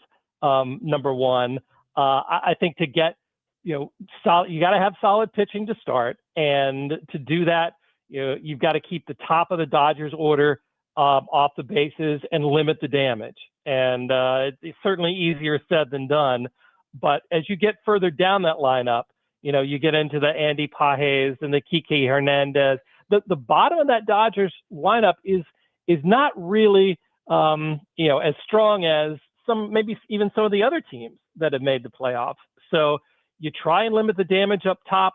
Maybe you do your bullpen, you throw your high leverage guys in there early, bring them in early. It's one of those games where certainly you're down 1-0. You've got to put all the cards on the table. Everybody's got to play, got to be available. And maybe you go a lot more to your bullpen quicker. Something like that. Play the matchups starting in the 5th inning rather than 6th or 7th. I think certainly you've got to manage. Terry Francona has plenty of experience doing that, but manage like the season is on the line, because it certainly is. And one loss and you're done for the year. Steve, do you think the Blue Jays, because Bo Bichette, Guerrero kind of hinted at it today, he's not going to play in the opening, the Toronto's opening round. Could the Blue Jays win if Guerrero's playing like he has down the stretch? Right? Like, you got Bo Bichette, their best hitter, out, and then Guerrero, like, they can't win if he doesn't show up, right? Or do you think their pitching's good enough that they can win 2-1 games? I don't. I think the Blue Jays have to have the offense going. George Springer, obviously one of the best players, if not the best player, in the second half of the season, has certainly been the key to the offense, along with Vlad Jr. But yeah, the offense has to be there. I think what you might get with the Blue Jays, and this is kind of one of those things that just happens in the playoffs without any warning.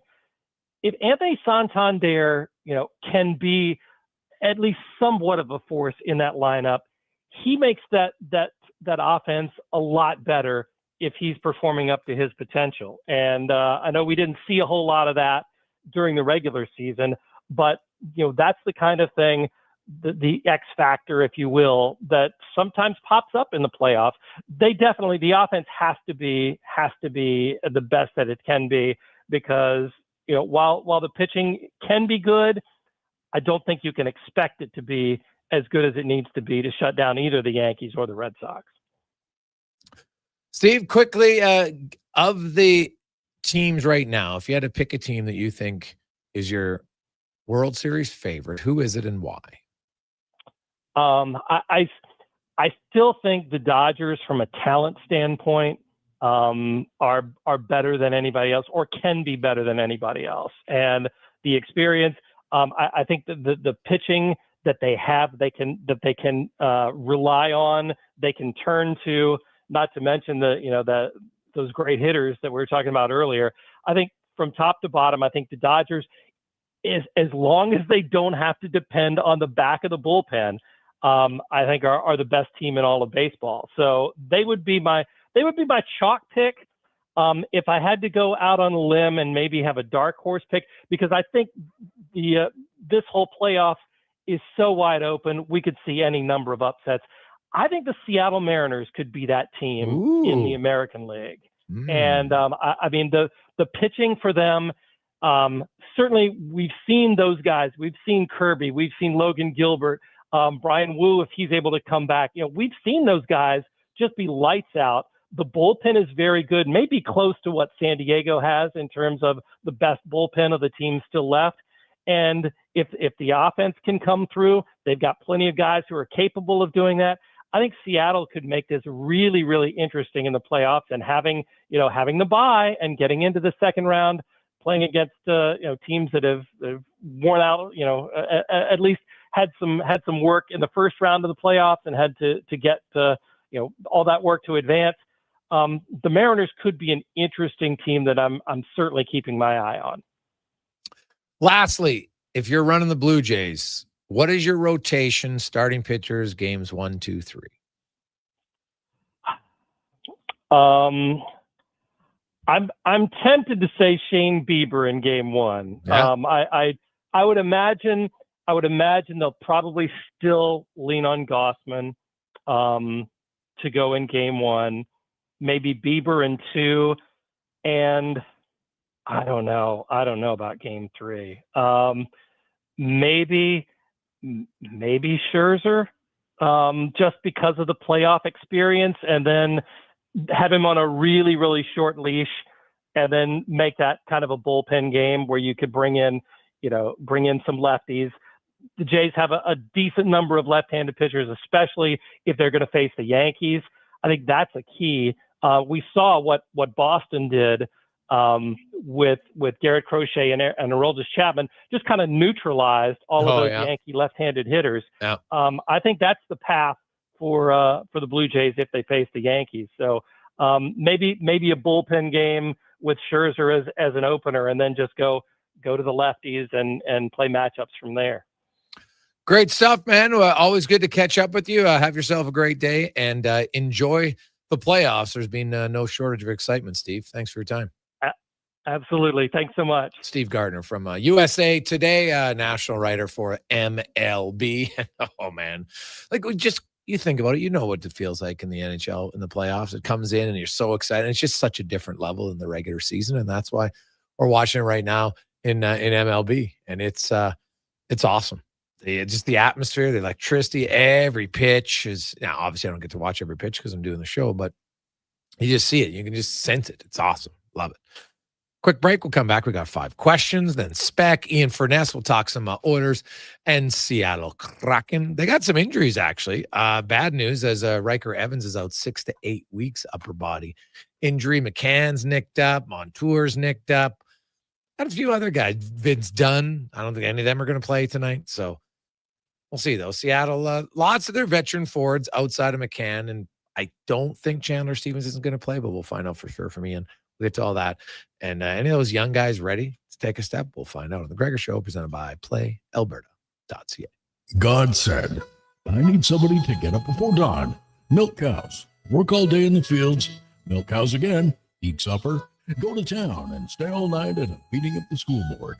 So God made a farmer. Hi, Mike here from Northgate Chevrolet Buick GMC. We are so thankful God made a farmer. For the month of September, it is our goal to feed 500 families. With every vehicle sold, we will feed a family of 4. So please help us reach our goal. Visit us online at northgategm.com. While the players gear up for the new season, make sure you gear up your snack game with Will Hawk Beef Jerky. Okay, this jumbo bag of beef jerky should last the preseason. Whoa. Will Hawk has more than just beef jerky. There's smoked sausage and pepperoni products, too. Well, how about we have jerky for Eastern opponents and pepperoni sticks when we face the Western teams? Now that sounds like a Will Hockey game plan. Will Hawk Beef Jerky, because you don't win games with salad. Only available in Leduc.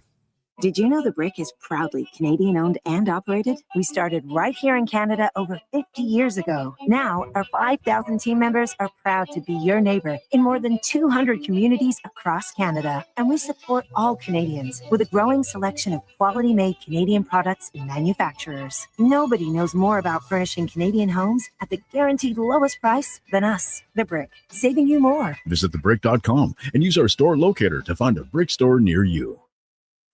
Oodle Noodle Origins. In 1864, Francis Oodle took over his dying father's business as a leatherman. He was quite proficient, but his heart was never truly in the trade. After his father's death, Oodle met a cocksure young man named Vladimir Nudel, who was a trailblazer in the popular new art of food boxes. They formed a partnership and aimed to ply their trade in the New World. At Ellis Island, Nudel was renamed David Noodle, and henceforth, the franchise has been known as Oodle Noodle. Backed by popular demand, Folsom Prison Revisited. The story of one of the greatest concerts in history returns to the Jubilee Auditorium. November 22nd. Step back in time before, during, and after this iconic Johnny Cash performance, featuring Devin Brain from $1 Million Quartet and an all-star band. You'll relive an event that changed the life of Johnny Cash and changed music forever. Tickets at Ticketmaster.ca and at the Jubilee box office. Brought to you by Stars and Stories Live. And now Action Electrical's testing team is on defense duty. They're the guardians of safety and compliance, a critical part of any lineup. Precisely. They perform rigorous safety and code compliance testing for commercial operations. Think of them as The referees, ensuring everything is up to standard before disaster strikes. Their preventative plays are legendary, spotting faults early. Hire the Action Electrical team to bring home a win for your project. Visit actionelectrical.net. Groceries, mortgage payments, family holidays, a new car. That's what profit shares look like for Vision Credit Union members. Each year, we return about 75% of our profits, $35 million last year, to the people who bank with us. Because at Vision Credit Union, when you're an owner, you get your share. Why not get yours? Learn how at whatsyourshare.ca. That's whatsyourshare.ca. They're not just a grocery store. They're a butcher, a baker, a cafe, deli, rotisserie pizza, and restaurant, all under one roof. Loca Quality Market does food differently with 2 locations to serve you. Edmonton and Sherwood Park. Visit loca.ca.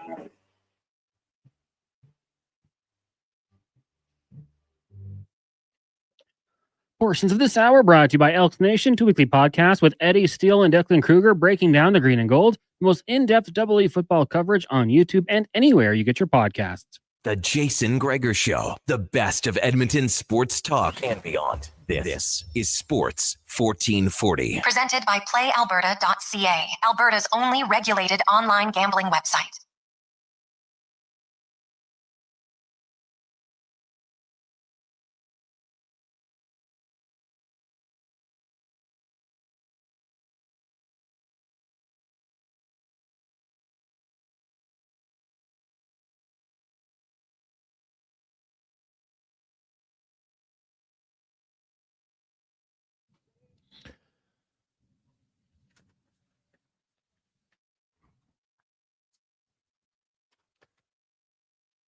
.445, welcome back, Jason Gregor, Connor Halley, Sports 1440, sports1440.ca, as well as Sports 1440 YouTube, Facebook, X, Instagram, Oilers Nation, YouTube. We love it. Thanks for listening. Thanks for watching, having us part of your day. Hopefully you're having a good day. Maybe you got off a little early. Maybe you're watching some baseball. I know there are lots of Yankee and Red Sox fans around. Big matchup, big rival matchup. Like, that's a huge rivalry between those two. So you got to think both those cities. Like, if there was a place to be right now, like, you'd want to be at like a bar in Boston or New York, just watching it with diehard fans of both of those teams. Like, you get caught up in it. It'd be a lot of fun. Like, I'm like, if I was in Boston, then I would cheer for the Red Sox. If I was in New York, I'd cheer for the Yankees. I don't care. Like, for that series, make it more fun. Like, I don't really care that much who wins at all. Like, if I had to pick which one I dislike more, I don't know, it's just something about the Yankees. I just don't like them as much. But and honestly, like Chapman as a pitcher, like the guy, ageless wonder, kind of like it. Not necessarily the best dude off the field, but on the field, pretty good. Let's get to 5 questions brought to you by The Brick. The more you buy, the more you save. Up to 30% off furniture, 40% off mattresses. And a portion of each sale right now is going to help the stallery at The Brick and thebrick.com. It's time for 5 questions on the Jason Gregor Show. All right, Jason, question number 1 for you today. Crystal ball time. If you had to guess, how many regular season starts do you think Connor Ingram gets for the Oilers this season? Oh, God. There's so much to unpack in that question. There's so many what ifs. Well, if this happens, that happens.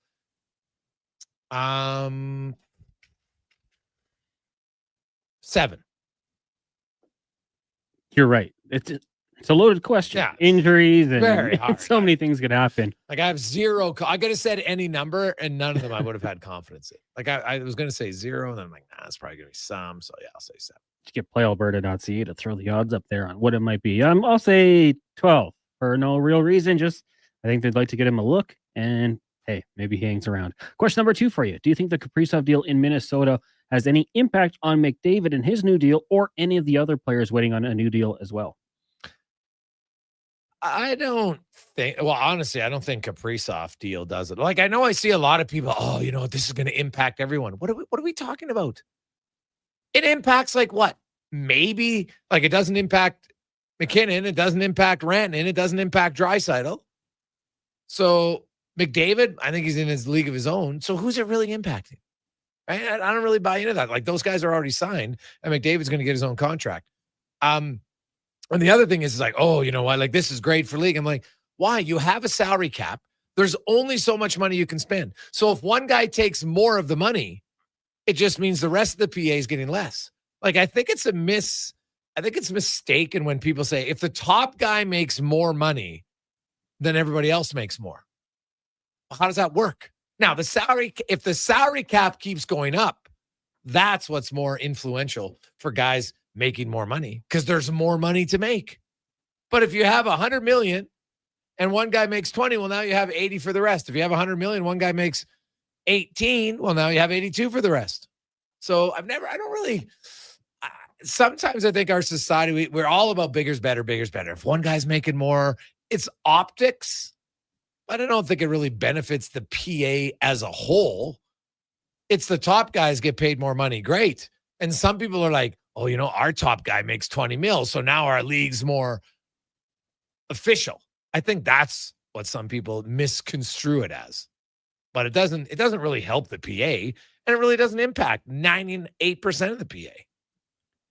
Yeah, I mean, I look at it like, you know, would Jack Eichel or Kyle Connor, like if they take that to their team, okay, well, Kyle Connor isn't. Yeah, So you're not that player. Jack Eichel, maybe, you know, closer to it, obviously. But yeah, I don't think it makes too much of a difference. It's a great deal for Kaprizov, and their owner pretty much said as much a couple of weeks ago. Like he's going to get paid. That's what's going to happen. They have that money to make that move. I think some of the other teams, they do that contract with that much money, and they're hurting themselves. And potentially, you could lose some of those other players. So yeah, I don't think it's going to make a huge impact on anyone else. But happy for him to get his payday. Question number 3 for you: if you're an Elks player on the bye week and you're not from Alberta, what would you be doing with a couple days off during the bye week? Oh, I'd go to the mountains. No question. Get away. It's nice and relaxing. You know what? There's lots to do there. If you've never been there, it's like there's just something about being in the mountains. If for people who haven't been there, it's amazing. So that's where I'd go. I'm with you. Specifically, I'd be going to Jasper, I think. I like that drive a little bit more. Really? I love Canmore. Canmore's great too. Not Banff. Staying away from Banff. Too busy in Banff. But I like to drive to Jasper and just take it easy. Get away from it all for a couple of days and enjoy the nature. Question number 4. It is day 2 of the playoffs. The teams currently down or that were down 1-0 in their series, who do you think has the best chance to come back and win? Well, obviously, I'm going to pick the 2 teams that have already won. Like, I'm just going to play the odds at that point. But this changed since I wrote the question. Yeah. I guess I would say, well, Cleveland's got home field advantage, so I'm going to pick them over San Diego, even though I like San Diego's team. And, you know, the Yankees could easily come back and win now, but I'll go with Cleveland. I'm going to take San Diego. I think they're feeling good. Going to Chicago, get that win. So I'm going to take the Padres as my pick. And if I had power rankings, since we're looking at teams that are still in this question eligible, I don't like the Reds' chances, as I'm sure many people don't. No. Final question for you. Sad news today is activist Jane Goodall passed away at the age of 91, known for her work with chimpanzees for, I believe, like 60 plus years. If you had to change careers and go dedicate your life to working with one animal, what would you pick? Now, was Jane Goodall, was that the lady that Struds interviewed? Was it? Right? Who's that one big famous lady Struds interviewed when remember when he had a short stint there on TV and it was non-sports and oh my God, it was unbelievable. It could have been. It could have been. It might have been her. We'll find out tomorrow. We will. I'll have to ask him. God, it was funny. If I had to work with one animal, dedicate my life working with, what would I pick? Well, I worked a lot of my life with cows. I loved it. So I'm probably not going to pick that. I guess I would go with the panda bear. They're very lovely. They make you laugh a bit. You see some of the videos at days where, you know, like they're maybe kind of hard to feed, but I guess I would go with the panda bear. I like that one. I think I would take turtles. They don't move around too quick. It's not going to be too hectic. I think they seem like they'd be fun. Now, granted, if I have to go deep underwater, I'm not going to be too eager to do that. So maybe I'm going knee deep. And if not penguins, or if not turtles, give me penguins. They seem fun. And I think it'd be cool to go to different locations and see them. Go to the Arctic. Ooh, yeah. The little Penguins. Why not? Yeah. It was like the Penguins. Not Pittsburgh, but the actual Penguins. So I could get on board with that. I can get on board with it a lot. So I like it. Coming up, we got Spec, and then Ian Furness will talk lots about the order. Some bubble boys. Despite some illness, despite some injuries, you got some guys here that you're into the final few days to really make a big opportunity. Now, I don't know if can you change the coach's mind tonight and Friday. It's a great question. Like I'd love to get on a lie detector to ask the coach, okay, you're down, you've got these certain guys. Could they really change your opinion, or do you think it's already made up before tonight's game on who they're keeping or not? I know they're going to tell you want to keep an open mind. We all want to, but we all have inherent bias in us, and it's hard to overlook it. It's really hard to do. And so, and then there's obviously some other factors, but to me, that's a big challenge. So you look at a guy like Noah Philp, and he's played really well, but they have a veteran in Curtis Lazar who's got a lot of NHL games experience. You're a team that wants to go to the Stanley Cup final. Now, I know they talk about wanting to bring some young guys in. So there is that there, but then there's the reality of it, right? I talked about it. Like, how many teams have 2 rookies in the playoffs when they win the Stanley Cup? Anybody? Like Pittsburgh, I know, had a really important rookie when they won in 2017 in Jake Gensel. He was a big-time rookie, right? Big-time player for your team. No question. But how many other guys are playing like legit minutes? I think the Penguins, I got to look. I think Scott Wilson-Cons was a rookie with Pittsburgh that season too. I could be wrong. But I thought he was. I gotta quickly look that up now, because now I'm the first year. Well, he was a rookie because he had played 24 NHL games the year before, so he still qualified as a rookie. So he'd played he played 2 full seasons and 1 full, So I guess technically he was 1, right? More of a fourth line guy, played 11 minutes a night for them, so not bad. Didn't play in every game, but did play when they won. So I got to include him. But, it's just, my point is it's pretty damn rare, right? Capitals didn't have any when they won in 2019. The Blues, anybody who played, like Barbashev was a rookie, but what did he play? Like 5 games, Cons, if you want to look it up. I think it was 4 or 5. And I don't think they get a point. So it's just Edmonton's goals win. Now, here's the difference. You can have a rookie. Like, look at Samaskowicz with Florida. He scored 15 goals in a regular season for them this past year, right? But what did he do in the playoffs? He kind of got bounced out of the lineup, which is fine because they wanted to win, and that's what they did. What did he play? Like 4 games, 3 games? So regular season rookies, yes. But do I think the Oilers are going to have 2 rookies on their team come playoff time that are big contributors? I'm going with the odds, and I'm saying no. Doesn't mean they can't learn, but then you get to the playoffs, it's a different beast. Right now, if they don't acquire Brad Marchand, then maybe Samaskowicz plays, but you get Brad Marchand. Total different story. Let's get to the con man and a Sports 1440 update brought to you by Loca Quality Market. Your next dinner is ready with Loca Quality Market's gourmet meals. Choose from over 200 chef-prepared meals. Order today, loca.com. Here's Connor Halley. 40 update.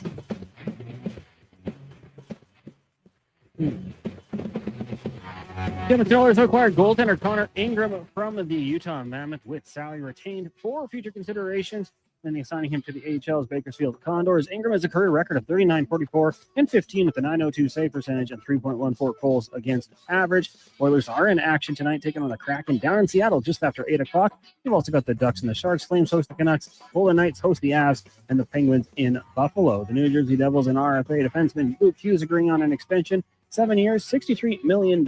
He finished with 7 goals and 44 points in 71 games last season. Meanwhile, the Colorado Avalanche confirming Eric Johnson has retired from the NHL after 17 seasons. Major League Baseball right now. Yankees and Bo Sox tied at 2 apiece heading into the 4th. Right now, Boston leads that series 1-0. Earlier today, you had the Padres evening up their series with the Cubbies. The Guardians did the same against the Tigers. Later tonight, the Reds will try to do it as well when they take on the Dodgers. First pitch set for 7 o'clock. Edmonton Oil Kings are in action tonight on the road, taking on the Regina Pats. That'll get going at 7. And from the NFL, 49ers quarterback Brock Purdy has been ruled out for tomorrow night's matchup against the Rams with a toe injury. Coming up in hour 4 of the Jason Gregor Show, we will be joined by Mark Spector of Rogers Sportsnet, plus we'll preview Kraken Oilers with Ian Furness from Seattle. I'm Connor Halley. This has been a Sports 1440 update.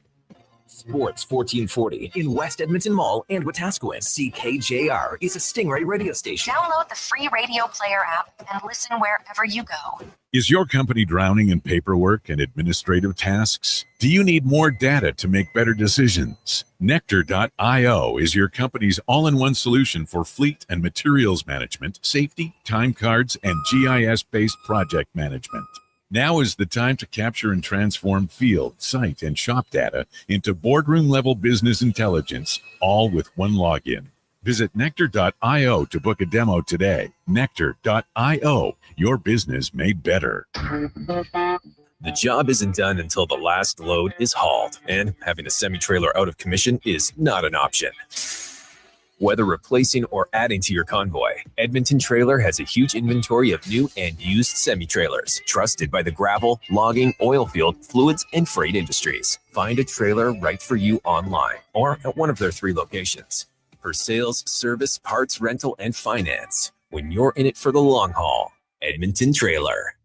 Legacy Heating and Cooling is the #1 heating and cooling company for people who want heating and cooling, because you'll save a bundle by bundling. Then you can use hot, cold, Coming thermostat, do what you're told. Turn up the heat, turn up the cold, to the vents start pushing out tornadoes. Bundle my furnace with some AC. Gonna get a new from Legacy! Oh yeah, save a bundle when you bundle your new furnace and AC from Legacy today. Plus no payments and no interest for 1 year. That's how you build your legacy. Legacy Heating and Cooling. Welcome to McDonald's. Can I take your order? Yeah, can I get a... Yes. A common reaction from a veggie lover. Always scanning, searching, longing. But wait. You know what? In What is this we see? 2025, we think people. The Classic. new Man, you know what? McVeggie. Now at McDonald's. Another season is upon us. The smell of locker room, hockey bags, pumpkin spice lattes, and burnt oil. Welcome Your back, vehicle Jason get Gregor. benched this season. Swing by Napa Auto Parts for top quality oils, parts, tools, and everything you need to keep your ride in winning shape for the games ahead. With over 85 locations in Alberta, visit your local Napa store today or online at napacanada.com. That's Napa know-how.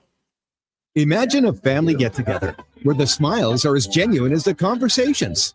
That's the feeling you get at Nisku Ford, a family-owned dealership where finding a new Ford feels just like catching up with old friends. Here, you can take your time, explore the latest Fords, and enjoy the no-pressure atmosphere. It's not just about cars. It's about family, comfort, and trust.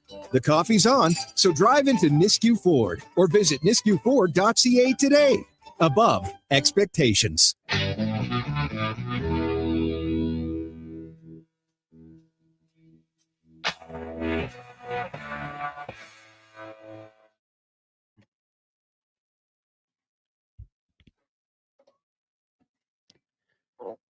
Portions of this hour brought to you by Japa Machinery. Did you know that Japa offers in-house and on-site service? Rain or shine, Japa's service department is here for you. Get a quote now at japamachinery.com. The Jason Gregor Show, the best of Edmonton sports talk and beyond. This is Sports 1440. Presented by PlayAlberta.ca, Alberta's only regulated online gambling website.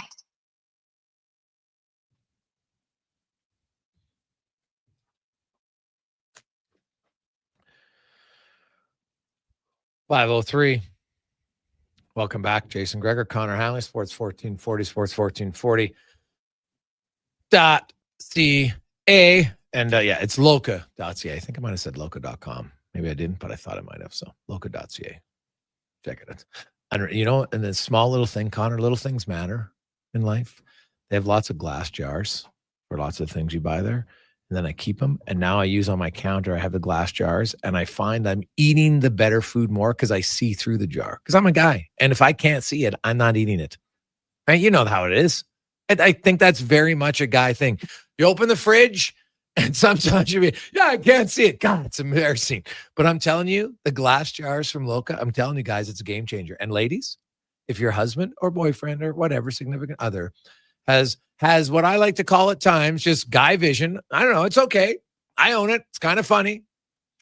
But I'm telling you, the glass, like, I've got a lot of healthier snacks that I have, and now that they're in the glass jar that I can see it, I eat it all the time. It's great.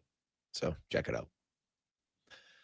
It is the Gregor Show presented by PlayAlberta.ca. And ooh, baby, Yankees have the early lead and the Red Sox tied up, baby. It is 2-2. And suddenly the momentum has switched. And that's what's great about the playoffs, man. The momentum swings up and down. And you know how it is. A fan, you've written it for the last few years in the playoffs. You know how it is. Now, there wasn't a ton of them in those Vegas and Dallas series. You were kind of dominated, but the LA series was massive. Like, you thought it was over. Heck, the Kings thought it was over. Until Quentin Byfield can get the puck out. Big momentum swing. There's lots of them in sports. And in baseball, top of the inning, you think you're good. Oof. Now they got a chance to score. It makes it awesome. Get into PlayAlberta.ca. Get on. They got in-game action too. Check it out. So now we get to the spec report brought to you by GS Construction. GS is looking for experienced pipe layers, operators, top men, and superintendents. Check it out at gsconstruction.ca/careers. Check it out now if you're looking for not just a job, but a career. As Mark Spector from Rogers Sportsnet joins us. Spec, good afternoon. How you doing? Doing great. Watched a little ball today. Watch a little more tonight. Watch some all day. Game. It's an unreal day. Unreal. You don't even know who's playing back because it's such a serious preseason game, Spec. You're not allowed the rosters until right before game time because you know what? God forbid if the fans of the opposition knows who's playing in a preseason game. Like, I think that's where I felt started to fall off the rails with Jay Woodcroft, buddy. Was that last year? That was the worst. That last year, he wouldn't tell us who was playing in a goal in a preseason game the next day. We had to wait to see who came to the gates. And I said something I probably shouldn't have said, but like, are you serious? He didn't like that much. I didn't like it much. And we went downhill from there. Well, it's true though.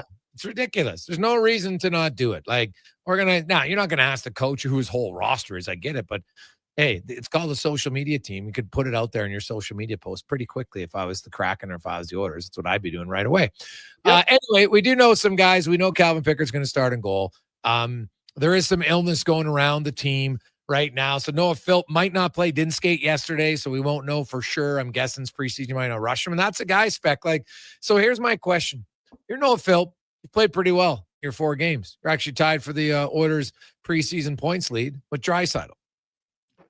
Do you think the coach's mind is already made up in the organization on a guy like Noah Philp? Do you think there's anything he could do in the final 2 games to change it if he was on the outside looking in? Or do you think it's pretty much preconceived? I'd say that they probably, I think they think he's going to make the team. There's certain guys. There's a guy that's like those guys, Clattenburg and those guys coming out from Baco, just to give them bodies tonight. They could score 10 goals. They're not making a team. Noah Philp, I believe, is making the team off the start. I think he's probably bubble guy with Hyman out. But I think he's going to make the team, and he could only solidify himself. If he wins some faceoffs, he's got to win faceoffs. That's going to be his biggest role. Right shot, shorthanded, start the power shorthanded situation, winning a draw. So I'm going to say to you, Jay, I mean, unless he does something crazy, I don't think he can hurt himself, but I think he can help himself. Is that fair?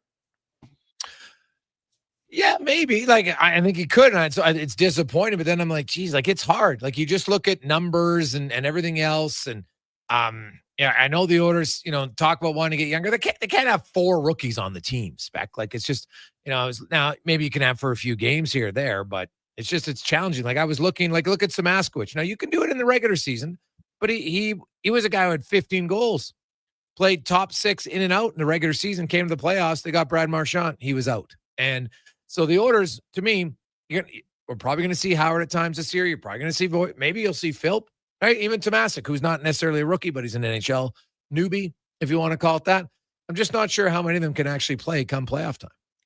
Well, that's playoff time. I mean, let's worry about October.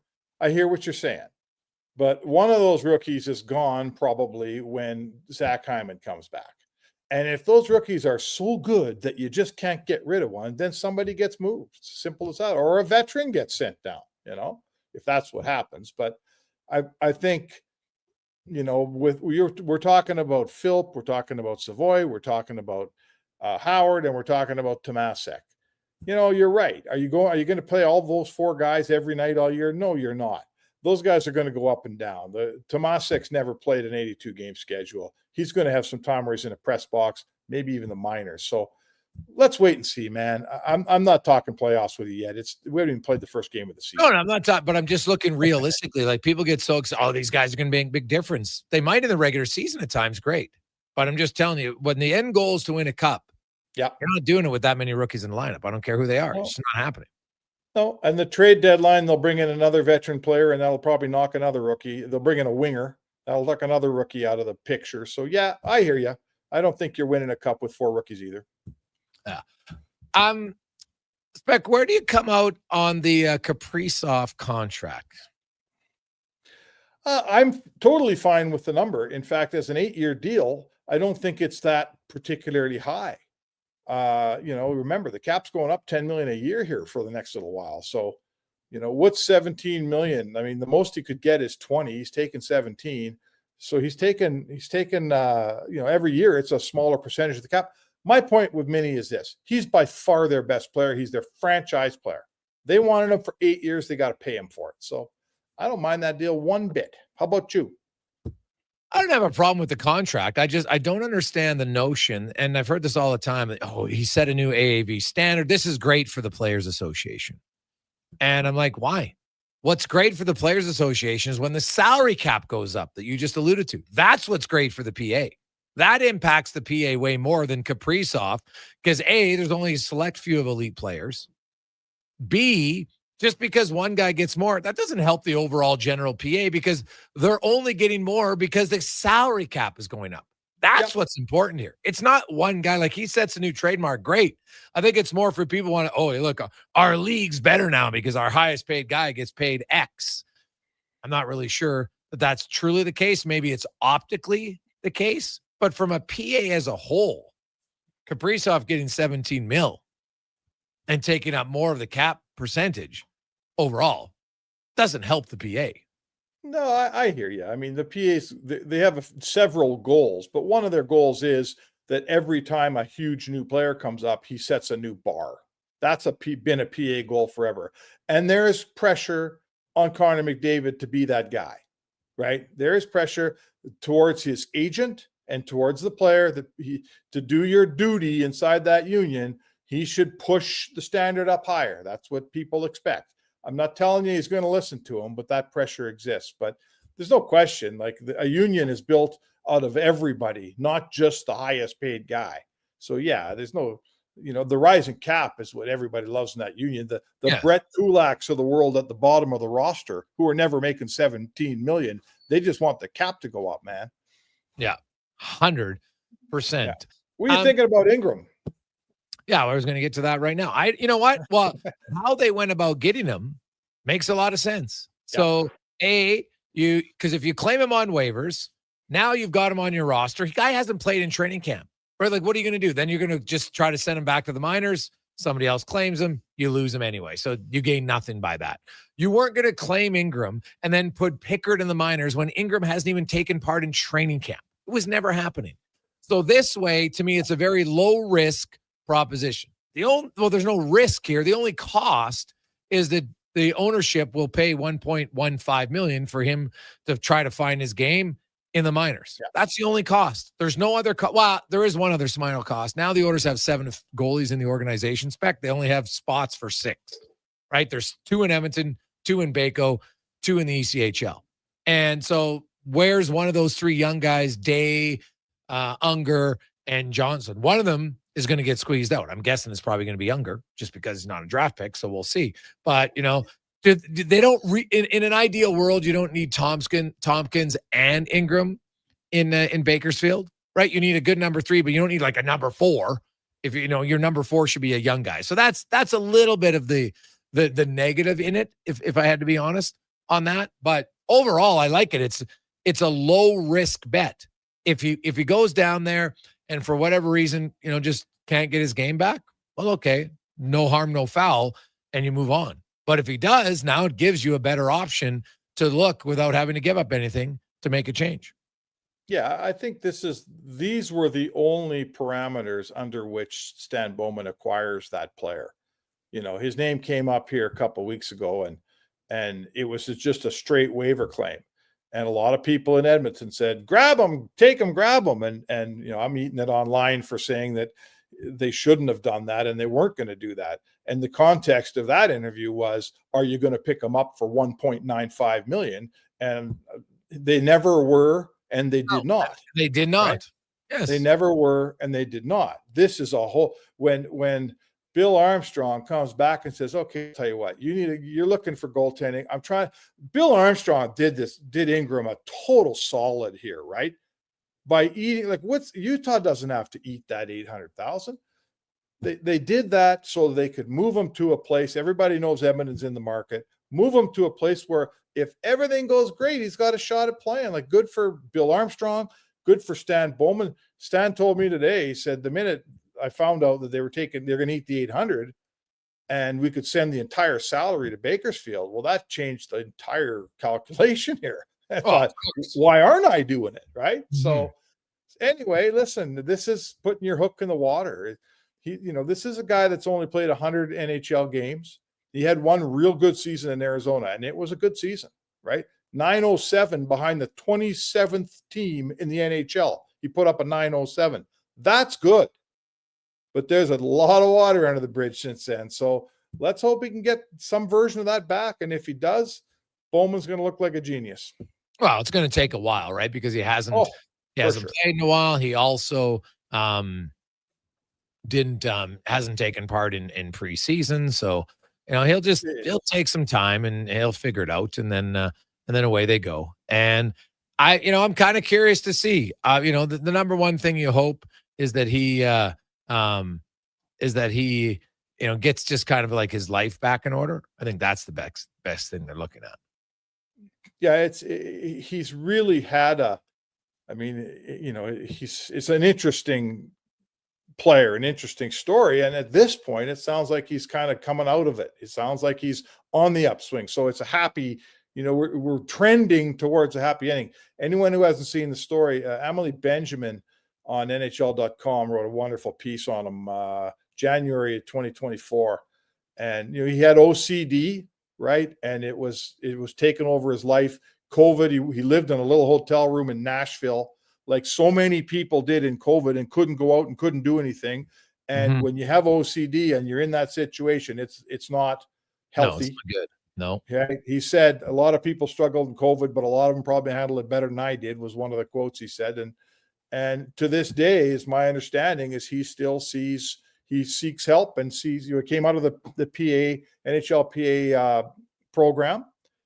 And to this day, he still has counseling, and he's apparently doing great. So I love the story. Like, we're trending towards a real happy ending here. And if he can play and be an NHL goalie and walk in here and help this team, oh my goodness, be one of the great stories of all time. He was a Masterton winner, and that's, the guys that win the Masterton usually been through something, right? Oh yes, without question. So you know what? It's a story now that I think Oilers fans, you'll root for the human. Everybody loves a little bit of an underdog story, a bounce back story for sure. Yeah. And hey, it goes into a position where, Edmonton's looking to, because the thing about the goalie position spec is anybody whose job it is to accurately predict goaltenders. If you can do it, you're a genius, because it is incredibly hard. Like, you can get the Vasilevskis and other guys. And because look at Connor Halley. Connor Halley wins the Vezina. He wins the Hart, which he shouldn't have, but he still won the Hart. And then he's an absolute train wreck in the playoffs again, right? Like, you can't you can't really rationalize around it, right? Like people in this town want to run out Stuart Skinner. Stuart Skinner's beaten Jake Ottinger head-to-head in the conference finals 2 years in a row, and it wasn't even close. And they're like, yeah, but he didn't win the cup, so he's terrible. Well, not really, right? Could he made an extra save here or there? Sure, probably, but he's far from terrible. And it's about finding the guy who can get hot at the right time. And really, I think, honestly, if you don't have one of the top guys, and Bobrovsky's one of those guys, if you don't have one of the top 5 guys, I think you're better off to have 2 guys who have the capability of getting hot for a series or 2 series, and you'd have a better chance with that. Yep. Yeah, that's Bowman said today that his depth in goaltending is better today than it was when he woke up this morning. And really, that's what we're doing here is you're to be honest, if Connor Ingram goes to Baco, finds his game, gets it together, starts playing great, he's an improvement on Cal Pickard. That's been the goofy thing about this whole story. Everyone in town's complaining about Stu Skinner. You need someone better than Stu Skinner. The reality is, you're probably, if you're lucky, you're going to find another guy out there who's as good as Stu Skinner. And if you compare Ingram and Skinner, there's not a lot to choose from. Skinner's played a lot more. But what you're doing is you're improving on Calvin Pickard is really what you're doing, because Cal Pickard's the guy. When someone comes up, they're not sending Skinner down, sending Cal Pickard down. So, I don't know where Cal Pickard's the problem, but I get it. Having a second guy who's maybe a starter. Listen, I'm just going to finish on this. The Oilers goaltending hasn't, in the end, been able to be better than the team they're playing in the Stanley Cup final. So Stan Bowman's got to work on it. Whatever he finds for a solution, we'll figure that out. But he can't sit back and say, we've got a good enough goaltending department, because in the end, Sergei Bobrovsky is better than what Edmonton has, and it's cost him 2 Stanley Cups to a large degree. Part of it, yeah. I think it's to a large degree to just say the goaltending. I'm not saying that. I'm saying it's part of it. Yeah, well, sure, it's part of it, but then we could say, hey, we can go down every position. It's part of it, right? Like when you lose in the Stanley Cup final, they got really good teams, and they do have to get there, right? Like the goal is Stuart Skinner. Like we can make a big argument in 2024. Stuart Skinner doesn't stand on his head in Game 6 against Dallas. They lose that game because they play like junk, except him. They go to Dallas for Game 7, and you might not even make the Stanley Cup final. So yeah. I don't need to repeat the fact that I've been a pretty big Stu Skinner believer, and I'm still here to tell you, you got a 26-year-old goalie who's played 3 years in the league. He's been in 2 cups and was a Calder finalist. Nobody trades that 26-year-old goalie. I don't care what his name is, right? He should be historically about to get even better than he is right now. So I'm not here to tell you Stu Skinner's no good. I'm sticking with him. However, you got to keep working on your goaltending department, and that's what Bowman did today. Yeah. Lastly, Spec, the Oilers in their final few games here. My understanding is Jones is, should be cleared, because you wonder if a guy's like that's banged up, then he can't be sent to the minors if they want to send him to the minors, and that impacts your salary cap. My understanding is they think that, he should be good to go and maybe might even play on Friday. We'll see. But because you can't send a guy down if they're injured, right? Yes. That's what the hope is. But obviously you have to pass the physical and everything to be cleared to get sent down. Do you think all of Howard, Tomasek, and Savoy are all on the opening day roster? And do you think then they'll all be there on November 1st? Ooh. And Philp? You throwing Philp into this question? No, but yeah, to make it fun, throw in Philp. I think those 4 guys will be on the opening day roster. Will they all be there November 1st? I mean, I guess I'll say this. The minute Zach Hyman gets activated, one of them's going down. Yeah, that's fair. So all 4, eh? Yeah. I like your positivity, Spec. It's not even Friday. I'm a positive guy. You know that, Jay. It's all my glass is always half full. Yeah, of liquor. half full with red. Yeah, exactly. Spec, enjoy the baseball games, and we will chat with you tomorrow. Also, we're going to have Ian Furness. We'll get the lowdown on the Kraken next. Yo-ho, sounds good, Jay. There you go. That's Mark Spector, the Spec Report, brought to you by GS Construction. Yes, when we return, Ian Furness will join us. Oilers are in Seattle tonight. It's kind of an interesting road trip to wrap up the preseason. They're flying in and out to Seattle tonight, and then they're flying in and out on Vancouver on Friday. They'll have Saturday. I'm guessing Saturday's a day off, and then they'll practice Sunday, Monday, Tuesday, and get set for puck drop against the Calgary Flames a week tonight. The NHL regular season begins a week yesterday. So we are getting closer. We'll return as a Gregor Show presented by PlayAlberta.ca. Ah, Hawaii. The warmth of a golden sunset as the waves roll in. The freshness of a waterfall. The lush scent of tropical flowers in the air. You don't need to travel to enjoy all Hawaii has to offer. You just need to order pizza. Bring Hawaii home with the Aloha Trio, available for a limited time at Papa John's. Try our classic Hawaiian, Super Hawaiian, or Hawaiian barbecue chicken for just $19.99 each. Better ingredients, better pizza. Papa John's, proudly locally owned and operated. I'm tired of waking up tired. Waking up tired. Yeah, waking up tired. Are you tired of waking up tired? Come visit our sleep experts at the Brick Mattress Store. Get Canada's guaranteed lowest prices on all things sleep. Plus, try your new mattress for 6 months. If you don't love it, we'll find one you do. Some conditions apply. Stop waking up tired. Get the right mattress, guaranteed. Only at the Brick Mattress Store. At Leading Edge Physiotherapy, we believe that life shouldn't hurt. Now, that doesn't mean that we don't know that sometimes it really hurts. I mean, we've seen people at their worst moments in life, when they feel they have nowhere to turn, or at a time when they felt like their problem just wouldn't ever go away. We've also seen people who thought to themselves, it'll just go away on its own, or this is no big deal. I don't want to bother anyone about this. Don't know where to turn to, or think it's no big deal. Either way, we have the technology, techniques, and skills to help you get back to it, whatever your it may be. Life shouldn't hurt. LeadingEdgePhysio.com. At Fountain Tire, we're fluent in saving you money. Fluent? Yes, we've mastered the language of deals. Like right now, you can save up to 25% off select tires and up to $125 off a set of 4 select Goodyear tires. Plus, $50 off $150 service when you buy those tires. All until October 18th. I'm sorry, I don't speak deals. Spend less, save more when you buy round black things from us. Oh, got it. Restrictions apply. Book your appointment online today. Fountain Tire. We're on this road together, Canada. Think your credit's not good enough for a new ride? Think again. Go Auto's car loan calculator is here to help. No commitments, no credit hits, just real answers. You tell us a few things, and we'll show you what you can afford. Text credit to 780-777-7777. That's credit to 780 all sevens. Go Auto. We do the math, so you can do the driving. October 24th and 25th, hit the courts for Feisty Pickles, the first ever 24 hours of continuous pickleball action. Starts Friday night at Brace Athletics in St. Albert. It puts the fun in fundraising for Breathing Space, a groundbreaking lung transplant house. Recruit your team of 4 to 20 players and get your paddles ready to play. Feisty Pickles, Alberta Lungs 24-hour pickleball challenge. Register by October 15th at ablung.ca. Are you ready? This is Canadian Pro Rodeo Announcer of the Year, Brett Gardner, and I want you to know that at Lamley's right now, you can buy one, get one 50% off select men's shirts, and buy one, get one 50% off all Wrangler retro jeans. Make sure to visit Lamley's at West End, South Park, Spruce Grove, and Fort Sask, or online at lamleys.com. Lamley's Western Wear, the official Western Wear retail partner of the Canadian Finals Rodeo. LAMMLES. Yeah, can I get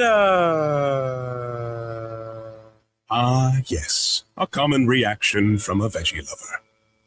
Always scanning, searching, longing. But wait, what is this we see? The new McVeggie. Now at McDonald's. Noodle, noodle, noodle, noodle, noodle, noodle, noodle, noodle, noodle, noodle. Noodle, noodle, noodle, noodle, noodle, noodle, noodle, noodle, noodle,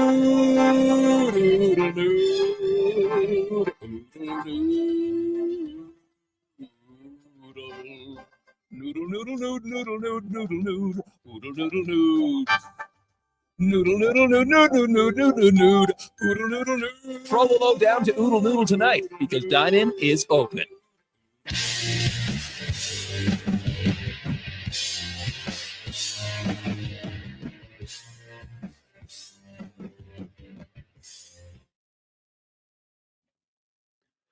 Portions of this hour brought to you by Cantork. What's the best way to beat the tariffs? Buy Canadian. Cantork's products are not only made in Canada, but right here in Edmonton. Save money, support Canada at Cantork.com.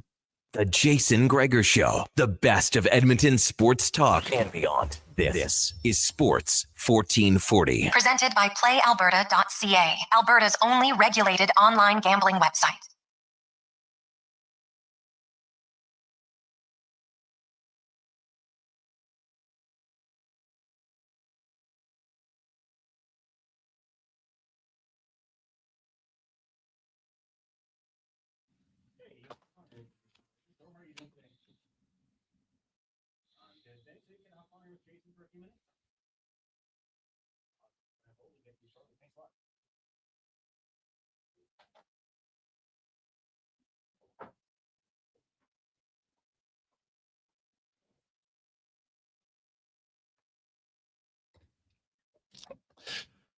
$5:29, rolling through a lovely sporting Wednesday afternoon. Man, October, we're into the month of October. I think it might be the best sporting month of the year. There is, like, if you're a sports fan, you got so much going on. Playoffs, you got new seasons starting, you're in the middle of other seasons. It's awesome. Everything's going on. Pretty much, you got baseball, you got football, you got basketball, you got the NHL going on, right? You got the WNBA if you're an NBA fan. You got NASCAR finals are getting wrapped up. There's pretty much everything. The Ryder Cup technically, I guess, wasn't in October.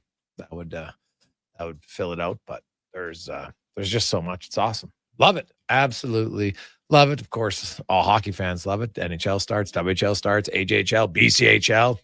Your kids. Hockey, which is probably the most fun. I know we had an exhibition game last night.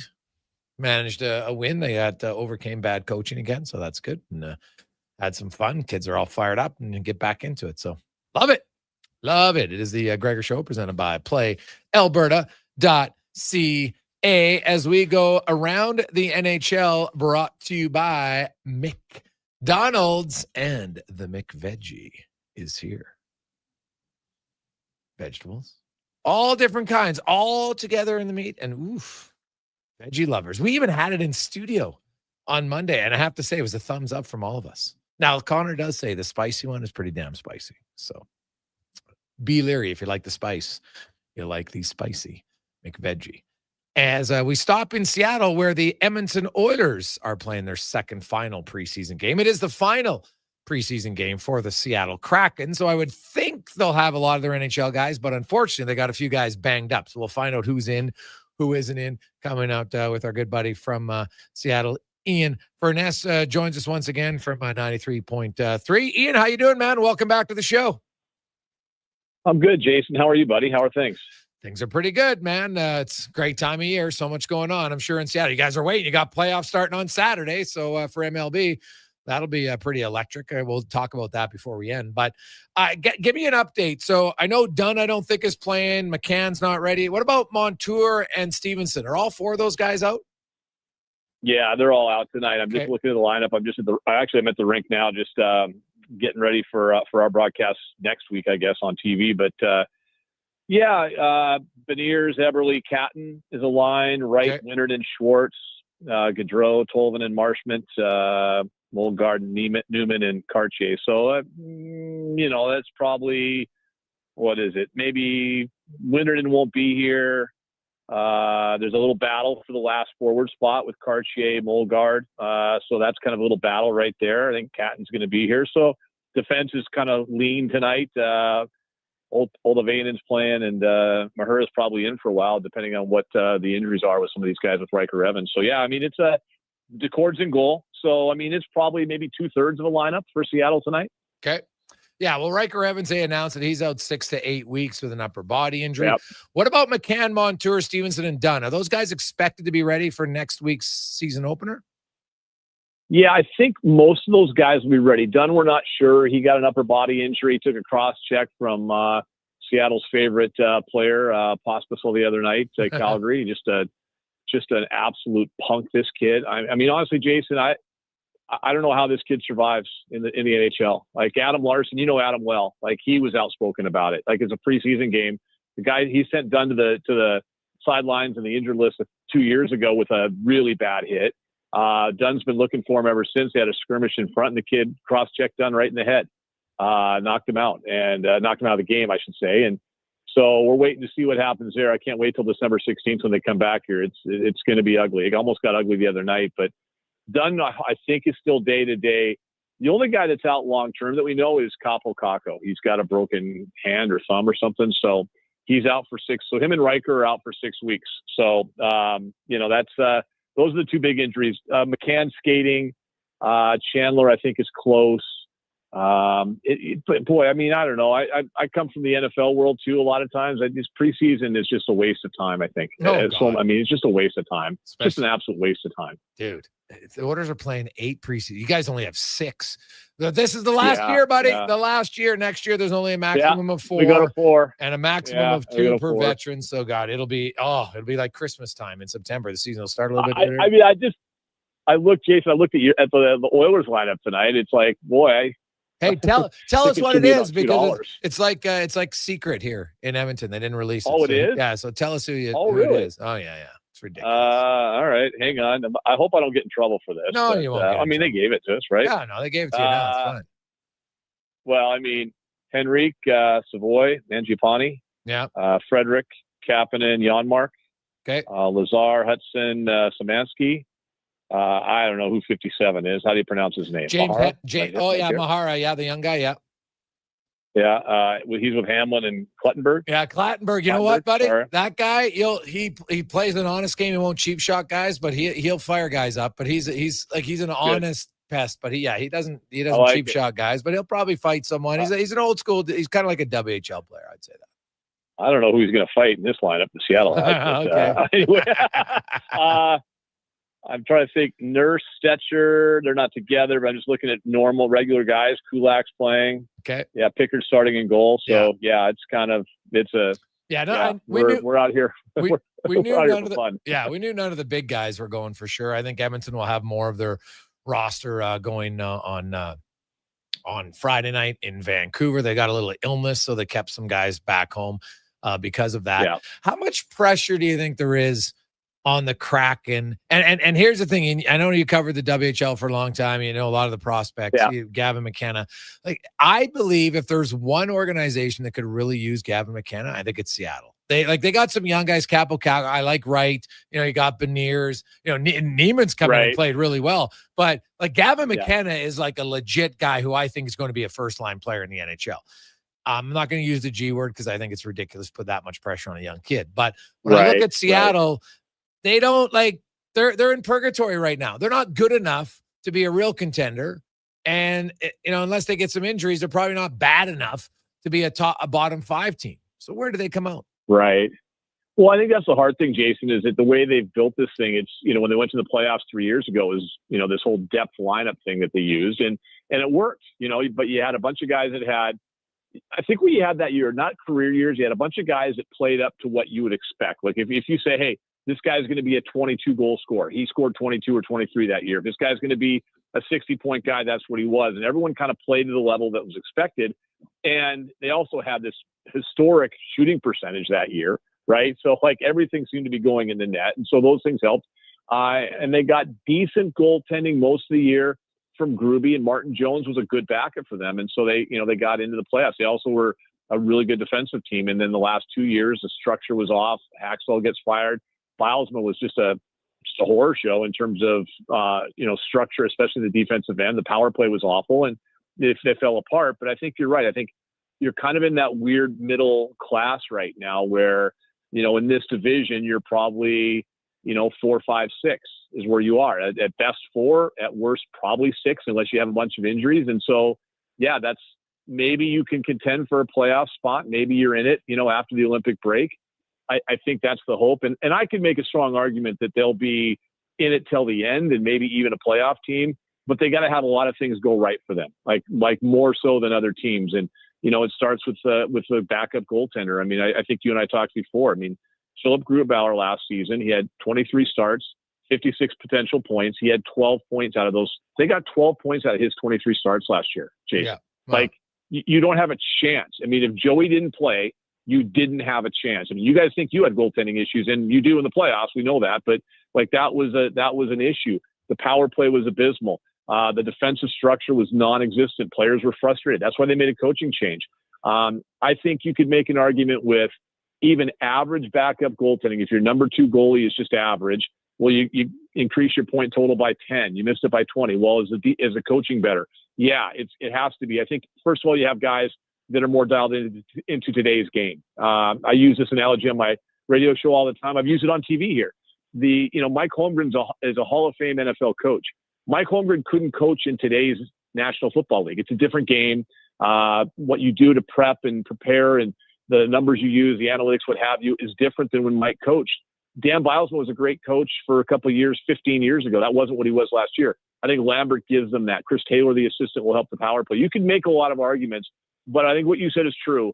With a few injuries, they're in the McKenna sweepstakes.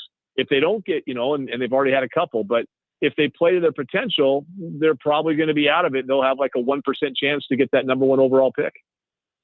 And honestly, I don't think it'll be a bad thing for them to do, but it's hard. I get it because it goes against their nature of competitive people. You don't go in to lose. I totally understand. And you can never ask the players to lose. You can. It's virtually impossible. But tell me about young Neiman. He leads the whole NHL in preseason, 4 goals. He's played 5 games. Obviously, he's played more than others, but still, he's got 4 goals. And I've talked to a lot of people who think, hey, this guy's somebody to watch in Seattle. What do you think of him? Well, when he came up last year for a brief period of time, he was great. He easily has the best shot on the team among the forwards groups. It's not even close. He's the best finisher. Okay. He's got a lethal shot. You can't teach that. They told him what he needed to do in the offseason, and he did. He came back. He's every bit of 6'4" and 215. Got himself in shape. He looks great. The skating is the question. He got benched for the final 12 minutes on Monday, I guess it was Monday in the preseason game here against Calgary. He got benched for the final 10 minutes. What? It was Lane Lambert sending a message. I didn't like the fact there was, wasn't enough compete, wasn't enough net front presence, and he put him on the bench and he sat there, including overtime in the shootout. So a little message sent to him, but he's one of those guys that's got high end ceiling here for them. I think the guy we're excited about, honestly, Jason, is Berkeley Catton. Oh God, he's a good player. Chiefs. Yeah. And he played on the top line the other night. He's going to play on the top line tonight. He's going to play with Beniers and Eberle. And he's a center in juniors. He's been a center in World Juniors, but they've got him on the wing here because they've got a lot of centers on this team that are veterans.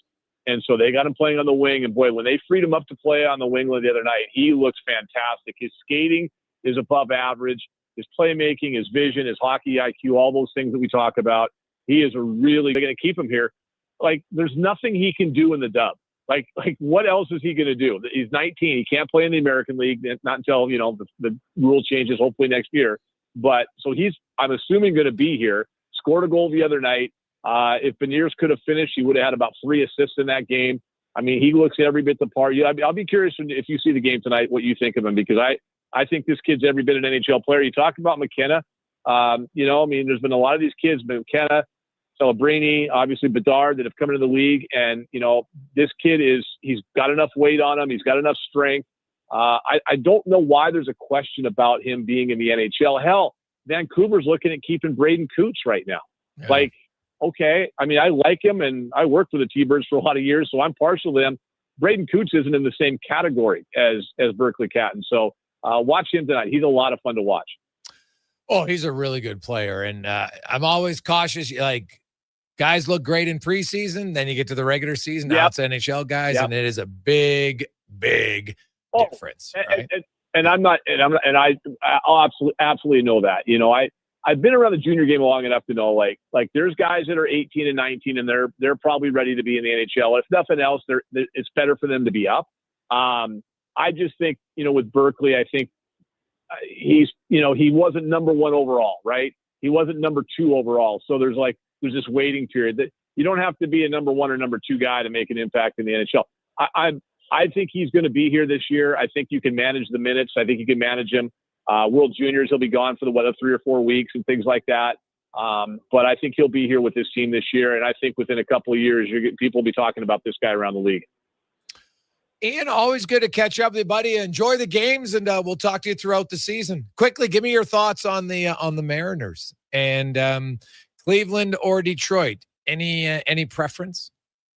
Well, we've had that conversation a lot here. Real quick, I would say this: both teams, Seattle should handle. Neither team can hit at all, and Seattle's pitching staff is elite. So, I think it should be a relatively quick series in the ALDS. No matter who wins the game tomorrow, they play the best of three, and they've decided tomorrow. I think the fun thing will be: is it going to be Toronto or is it going to be Boston or New York in the ALCS?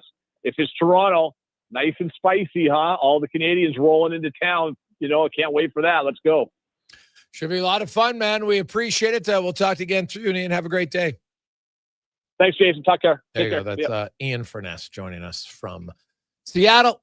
Let's take a quick final break. We'll come back, update you on the game, the Yankees and the Red Sox. We'll talk about the Oilers lineup and more on the Gregor Show, presented by PlayAlberta.ca. You got a go-to coffee spot, a trusted barber, even a lucky game day jersey. But when it's about looking your absolute best, there's only one name you need: Mr. Dirk. Family run since 1939, we're experts in crafting impeccable tailor-made suits and offering a wide variety of everyday styles. Pair that with personalized one-on-one fittings and the convenience of on-site tailoring. Mr. Dirk elevates your style game. Visit our Edmonton store or explore MrDirk.com. Score big on style with Mr. Dirk. Legacy Heating and Cooling is sounding the call. Don't struggle through winter with a furnace you can't trust. For maintenance before winter strikes, call Legacy.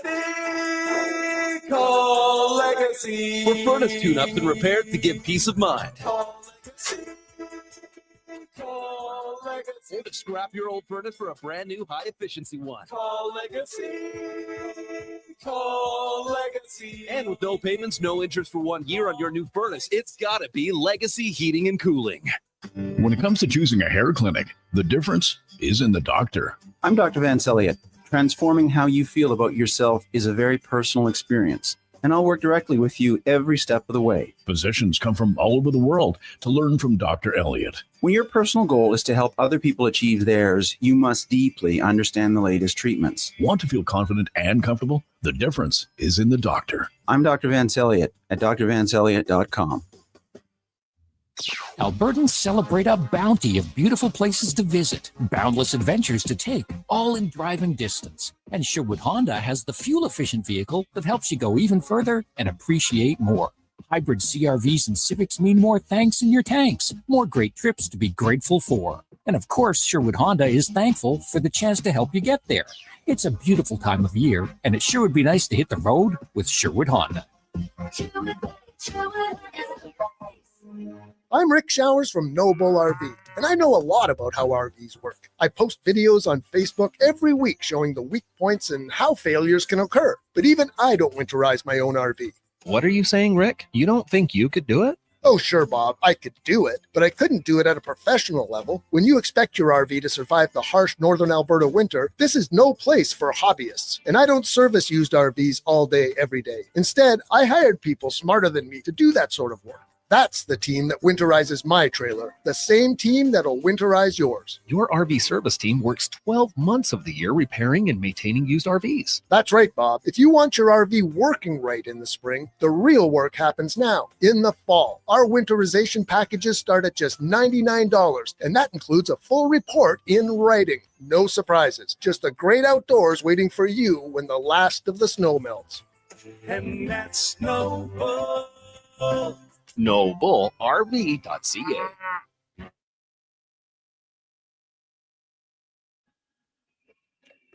Portions of this hour brought to you by eWell. Get your power play amped up with eWell, supplying the city of champions and Alberta with quality electrical gear since 1975.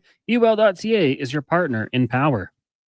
The Jason Gregor Show, the best of Edmonton sports talk and beyond. This is Sports 1440. Presented by PlayAlberta.ca, Alberta's only regulated online gambling website.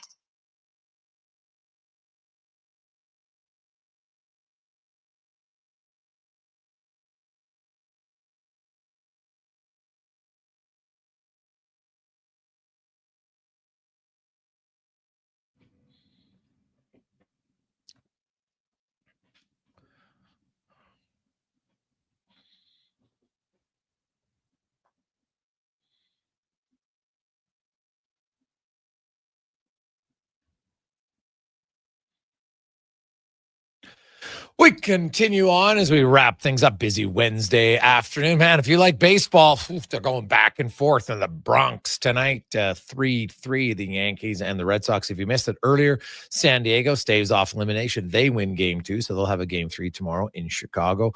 Also, first game of the day had Cleveland beating Detroit. And that series will now go to a third and deciding game. Tomorrow, the winner of the Detroit-Cleveland will go to Seattle. The winner of the Yankees-Red Sox goes to Detroit. And then you got Milwaukee and the Phillies. Whoever wins out of the Dodgers, they go to Philadelphia. And then whoever wins out of the Cubbies and San Diego is heading off to Milwaukee. And should be good. Now, for all of you fantasy hockey players, if he stays healthy, I'm telling you, Josh Norris has had himself a pretty good preseason in Buffalo. That guy's a skilled player. And that's an organization that is just desperate to have some things go right for them. I'd love to see it, honestly. Like 14 years of suck. Like it makes, like, think about it. You lived the decade of darkness. You thought that was ridiculously bad. 14 years consecutive without the playoffs. Like, and they don't have a McDavid coming. Like, you may miss 10, right? And then you got McDavid, and you're like, oh, okay, well, we can live with that. I don't mind it. We'll survive. Actually, I think it was 15. They had lost 9, excuse me. And then McDavid's first year was 10. Then they made the playoffs in his second year. That's what it was. Yes. So they didn't get a McDavid after year 9. Very few do. Very few do. Cons, what's your thoughts on the what? Because we didn't touch on a Monday because we didn't have a show. We just kind of let it go and needed to, and I see you're wearing your hat today. But like they lost to the Giants, dude. Yeah. Like, so are the Chargers, because they beat 3 teams in their division, like 3 pretty good teams, competitive teams. And then, so like, I know you talked about it briefly that the D-line, the O-line issue in that game, but so what, like they should still find a way though to beat the Giants. You would think so. Yeah. I mean, when Joe Alt went down, I was in full blown panic mode because they're already at Mackay Becton with a concussion, or Sean Slater was out. And then you had Joe Alt, who, those guys, when they're on their game, I'd say 2 of the 3 could be pro or all pro. One of them could probably be a Pro Bowl player, all out of the lineup. The New York Giants, I mean, say what you want to say about them. And we'll talk to Strutty about it tomorrow. But that defensive line with Dexter Lawrence, you got Kayvon Thibodeau, Abdul Carter, and Burns. I mean, those are 4 really good quarterback disturbers. They can get to the quarterback and make plays, and they did. And Justin Herbert, the 2 turnovers, gave Jackson Dart and that Giants offensive ball inside the 5. They did 10 points right there, and you lose by 3. So if you can just not turn the football over, punt it away, and force Dart to have to drive the entirety of the field, which he did do once, you probably find a way to win that football game. But no, they're going to be in trouble. I think they get the Commanders this week, and Jaden Daniels is healthy, but I just think it came down to, a couple plays here and there, big turnovers. And I think I said at the end of the show on Monday, we do our Fantasy Frenzy Survivor pool. Midweek, I made a change. I was like, nope, I do not have faith in this Chargers team with their problems on the offensive line to beat the Giants. And kind of thought they'd get a little boost from Jackson Dart. He's a fiery guy. I think the people on that team like him. And they played a good game. So I'm glad I didn't make that Slurpee bit with Strutty, because I think I'm like 0-7 in our history of those. What? Yeah. I still can't believe you didn't do it just because it's like a Slurpee. Like, well, I don't think he wanted to do it, to be honest with you. Okay. But, all right. Yeah, I think I still owe him from the Johnny Manziel bet.